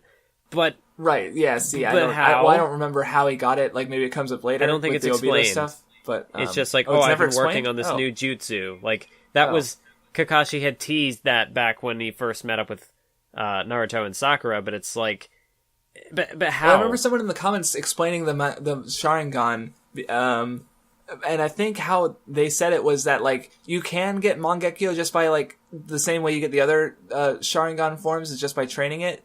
but the difference being, but like eternal Mangekyo is the thing you have to do by killing a friend or something like that. But the thing is, I don't remember that being set up in the narrative yet. Like, I don't remember that being explicitly it definitely hasn't come up yet, but it would explain the inconsistency with Kakashi suddenly being able to have Mangekyo Sharingan without having to kill a best friend. So I guess we'll come up to that later when we start learning more and more about the Sharingan. We're definitely not done with the Sharingan yet. But yeah, it's like, can we even call this a fight? Like, I guess it's a conflict, but it's but like, even when it's used as a cutaway from the Sasori fight, nothing really happens. Like, they're following him. He's in the air. Kakashi's trying to summon things. They catch up, and yeah, it's just so unmemorable. Like, it's almost as bad as the Guy and Lee stuff that we never even see. So, what I do at least like in this arc, this popped up a bit with Itachi earlier on as well, where the strain of the Sharingan, like, it's kind of teased that like you can, like, it kind of hurts, or it'll sort of deteriorate your vision. Because, like we see with Kakashi, he's struggling I did forget about that, yes. He's struggling to control it, but also it seems like he's, like, not only is he struggling to control it, but also, like, his vision is kind of being affected whenever he uses it. Maybe it wasn't, like, brought up in much detail here, but I think it comes up later. But definitely during the Itachi fight, Itachi's kind of talking about how, well, obviously in this scenario, he can't use the Mangekyo because it wasn't really Itachi, it was another body. But Kakashi asks him, how much vision have you actually lost? So that will be important later on. Yeah, right. So, yes, we'll talk about that later then, because I forgot about it when we were going through it earlier. So I guess that's something relevant from the Itachi fight, I guess. So it almost justifies Guy's inclusion in the arc, because I guess you have the Kasami rivalry and the Itachi stuff, so did we need that right now? Maybe, I don't know. But I suppose it's better to set these things up earlier rather than later. But anyway, back to the Deidara blows up, what was weird with Deidara's movements here is that so he's lost both arms. It's established that he can't use jutsu. So how did he do the clay substitution? How did he? I mean, like, with the bomb, he clearly, like, ingests some of his bird, which has his power in it, like the clay. But how did he escape that? Like, how did he burrow underground? Like, did he use some sort of a technique? How? He doesn't have arms. I think he does have. Well, one of his arms got broken by Gaara, so I guess you could say he still kind of has it almost. No, I thought it got completely torn off. Because I don't. Also, how did he not die here? Yeah, that's about it. Like, that's what I don't understand. Like, I thought originally when they were like looking back on the blast and it seemed like it was kind of receding, I thought maybe it was going to be like a fake out. Like, oh, he's not really blowing himself up. It was just a distraction to create distance so he could escape. Like, Kakashi sent him away. So, well, also, yeah, like, because I know he dies later against, I think, Sasuke, right? I think he fights Sasuke, and that finishes him off. Or I think I'm remembering correctly. But the difference here, like, he says, like, oh, good thing I had that like, some sort, not a clone, but whatever he calls it, like a bomb dummy or whatever. Oh, that's pretty lame. But like, I don't understand how, like, did he summon it ahead of time? Did he, because, like, if he doesn't have jutsu, how did he use it? How far was he away? Like, did he, because this is going to be a pretty big explosion, assuming, because if it's supposed to, like, when he actually does commit his, like, suicide bomb later, it's a pretty massive explosion. So I'd assume this is something also supposed to be big, but I don't know, it's a little lame, but whatever. Seems a little clumsy, a little sloppy.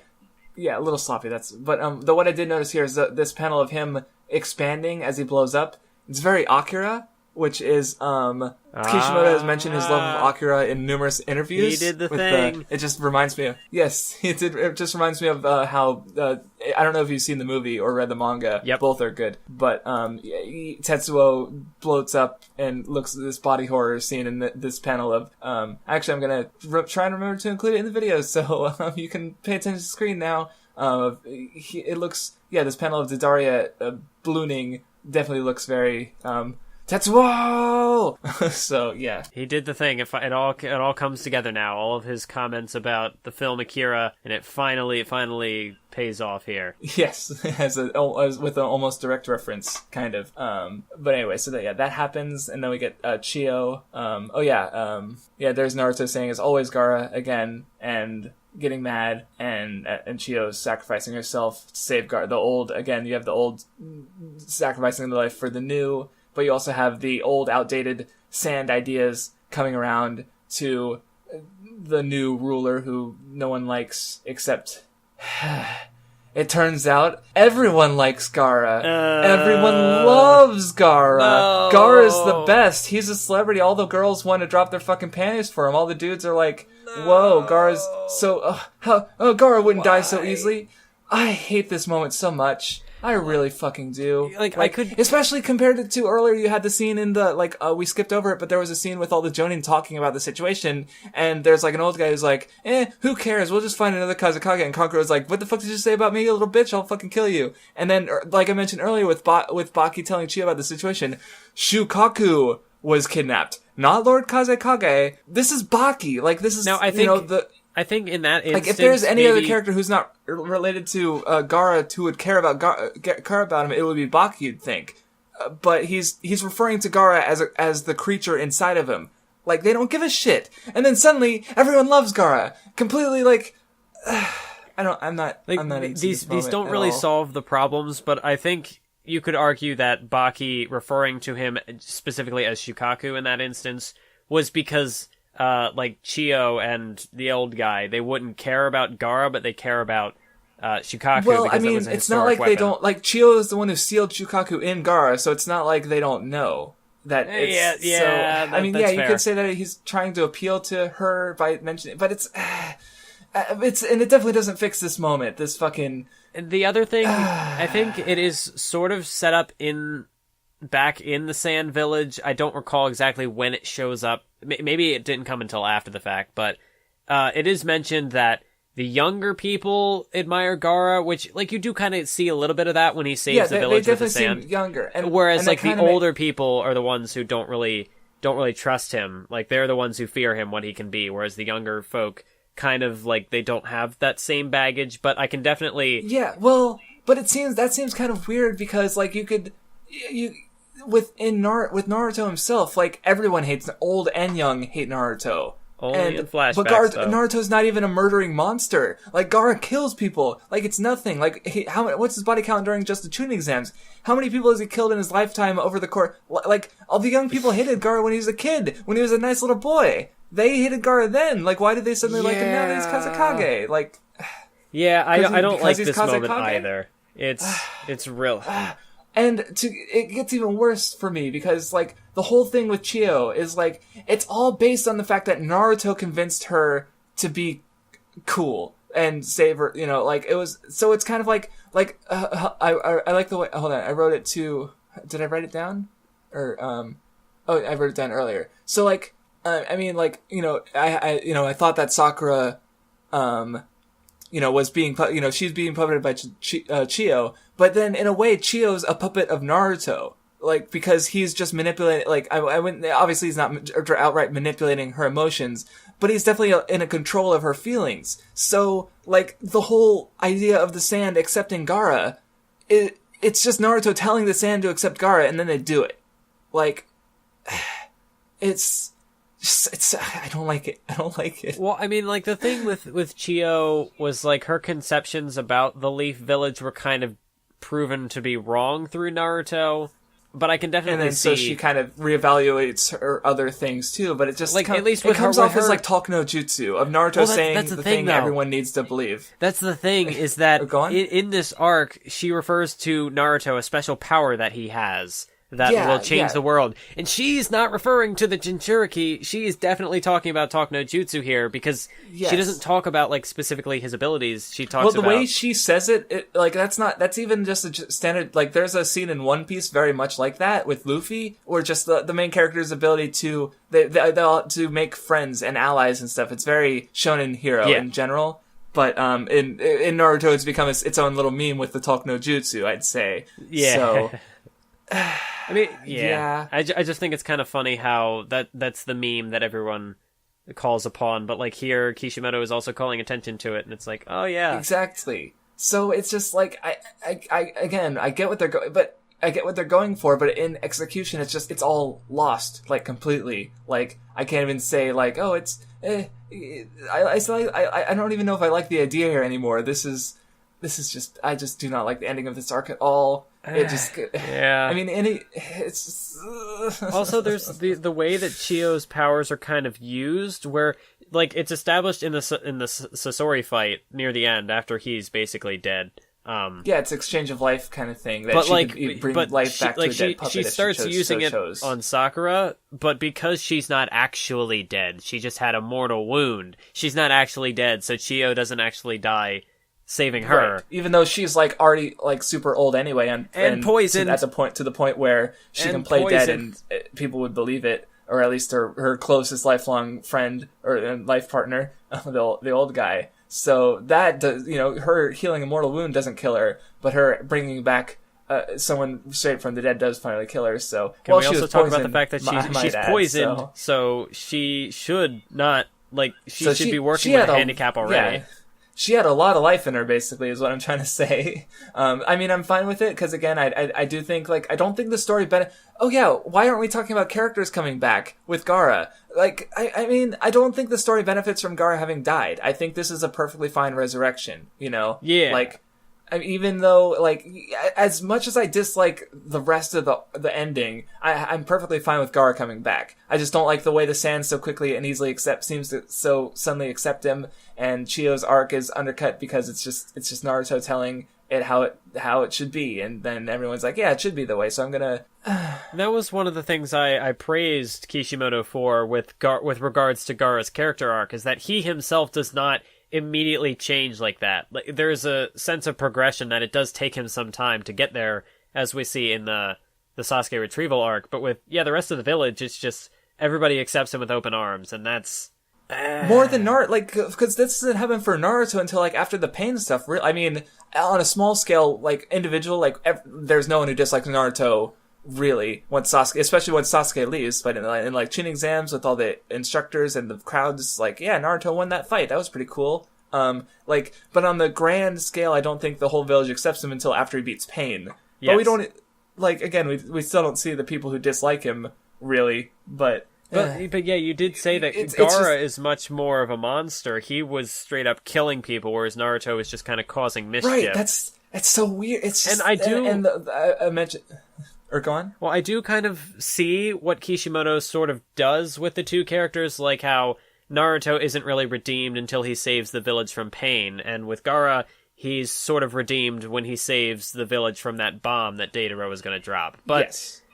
With Gaara, I feel like there should be a bit more of an adjustment period, because like you said, he is much more vicious. Gaara had so much more to overcome. He was more of a monster than Naruto ever was. So it just seems which is where the parallel fell apart for me even back in the Chunin exams. And again, the village itself, it's weird that the whole of part one, for the most part, is saying look, all these villages except for the Leaf, don't all those other guys suck? They're all pretty much evil until Gaara gets redeemed. He's the first not evil character to come out of one of these other villages, pretty much.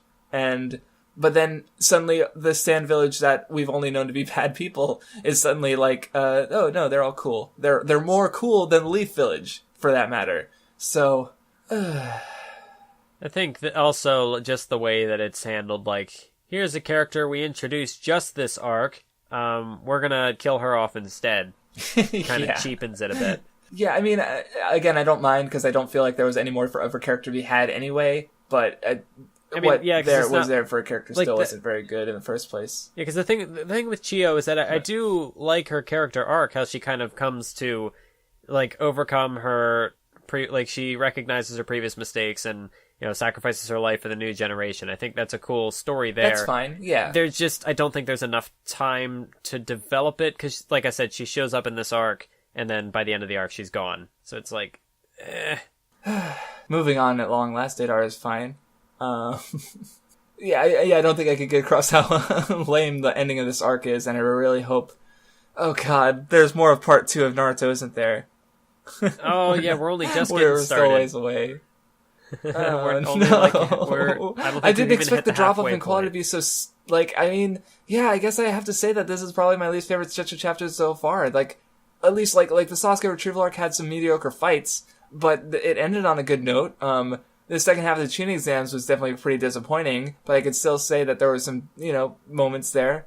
And at least I liked the ideas at that time, but the best part about this arc was, oh my god, Sakura was the best part about this arc. Oh, you heard it here first, folks. Sakura was the best part of an arc of Naruto. Oh my god, how far downhill have we already gone? And we're just getting into part 2. Like, I want to like part 2 of Naruto as much as I can. I'm trying so hard to like it. Not off to a good start. But Sakura's the best part of the arc. Oh god. So yeah, anyway, I guess that's done with, and Deidara's, he's fine, and then who is this mysterious masked man with the Toby's a good boy. His name isn't even an anagram of Obito or anything. I mean, it's because it's spelled with one O, but I imagine in the original Japanese it might be maybe it's Toby, with 2 O's, because I feel like it's supposed to be an anagram of Obito. Yeah, as if it's definitely... it already wasn't obvious enough.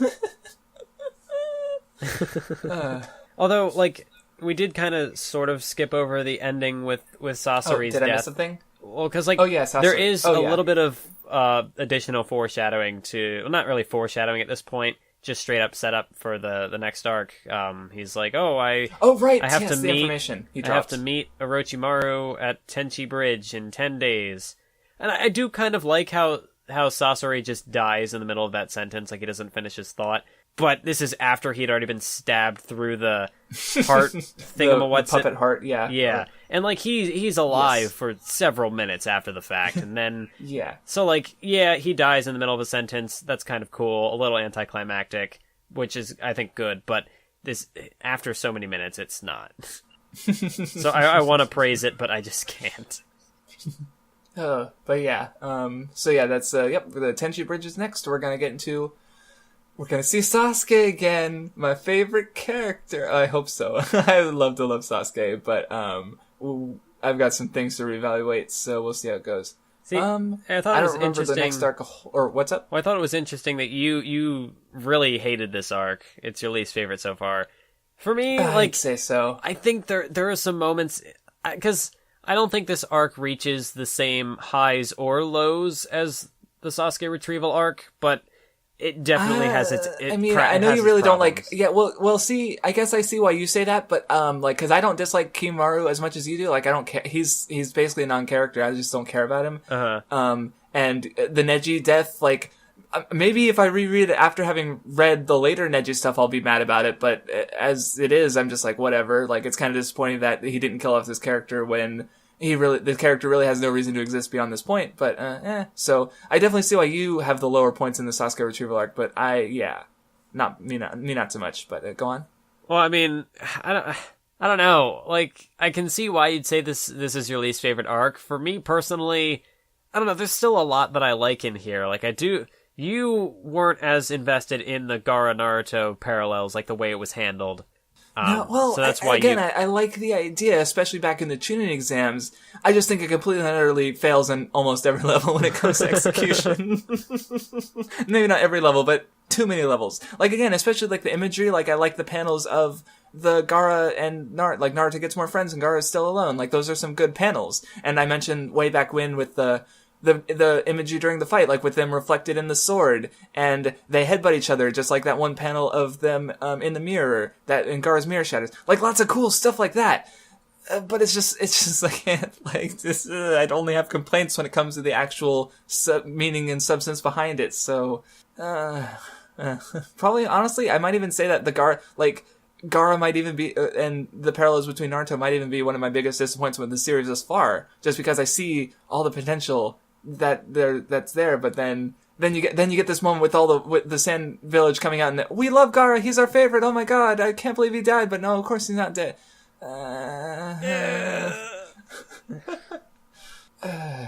Especially because like some of the things that they say about him are sort of like oh, he's so handsome, he's so cute. It's like but Gaara's pretty not cute. Just throwing that out there. I mean, like, I don't know if he's got makeup over his eye. I think he's got makeup over his eyes because his eyes are all black. Well, like it's not just baggy eyes. His or maybe I don't know. Maybe I've never had baggy eyes. So maybe your eyes do. The fight between Gaara and Naruto way back that the Gamabunta had called attention to his eyes because like whoever's inhabited by Shukaku never sleeps. Oh right. That's right. You're right. I forgot about that. So, like, the black circles are supposed to be bags? Like, that's what happens when you don't sleep forever? Yeah, I guess so. But, well, also, though, now that Gaara doesn't have Shukaku anymore, but he keeps the baggy eyes because otherwise we wouldn't recognize him. Well, maybe by that point, like, because you think, like, if you would go that long without sleeping, and then suddenly, like, okay, I can sleep now, can I do it? Can I physically do that?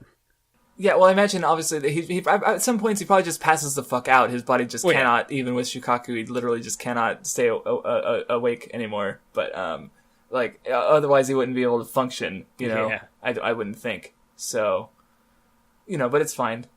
Yeah, I don't know, I think are we about done with the discussion? Do we have any more points to bring up, or? No, I think that's about it.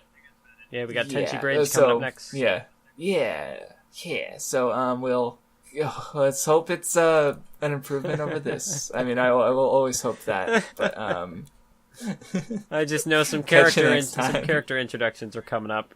I'm sure you'll love those. Oh yeah, that's right. We get the new redesigns and Sai. I have mixed feelings on Sai. And by mixed feelings, I mean I don't have mixed feelings. I actually don't. Oh yeah, because I think I mentioned before, but when I reread up to this point before, like a couple of years ago, and I got to Sai, and I just stopped. Oh. Like Sai, the panel, like I didn't even just the panel of him, like at the end of the chapter, like, oh, look at this new character. I just like, oh, I'm done. I'll reread Naruto later, and then I never picked it up from that point. So. Anyway, but this time I have a very good reason to continue reading, so... Sounds like we've got some cool stuff to talk about. Catch you next time. Stay tuned, everybody. Thanks for listening. Goodbye.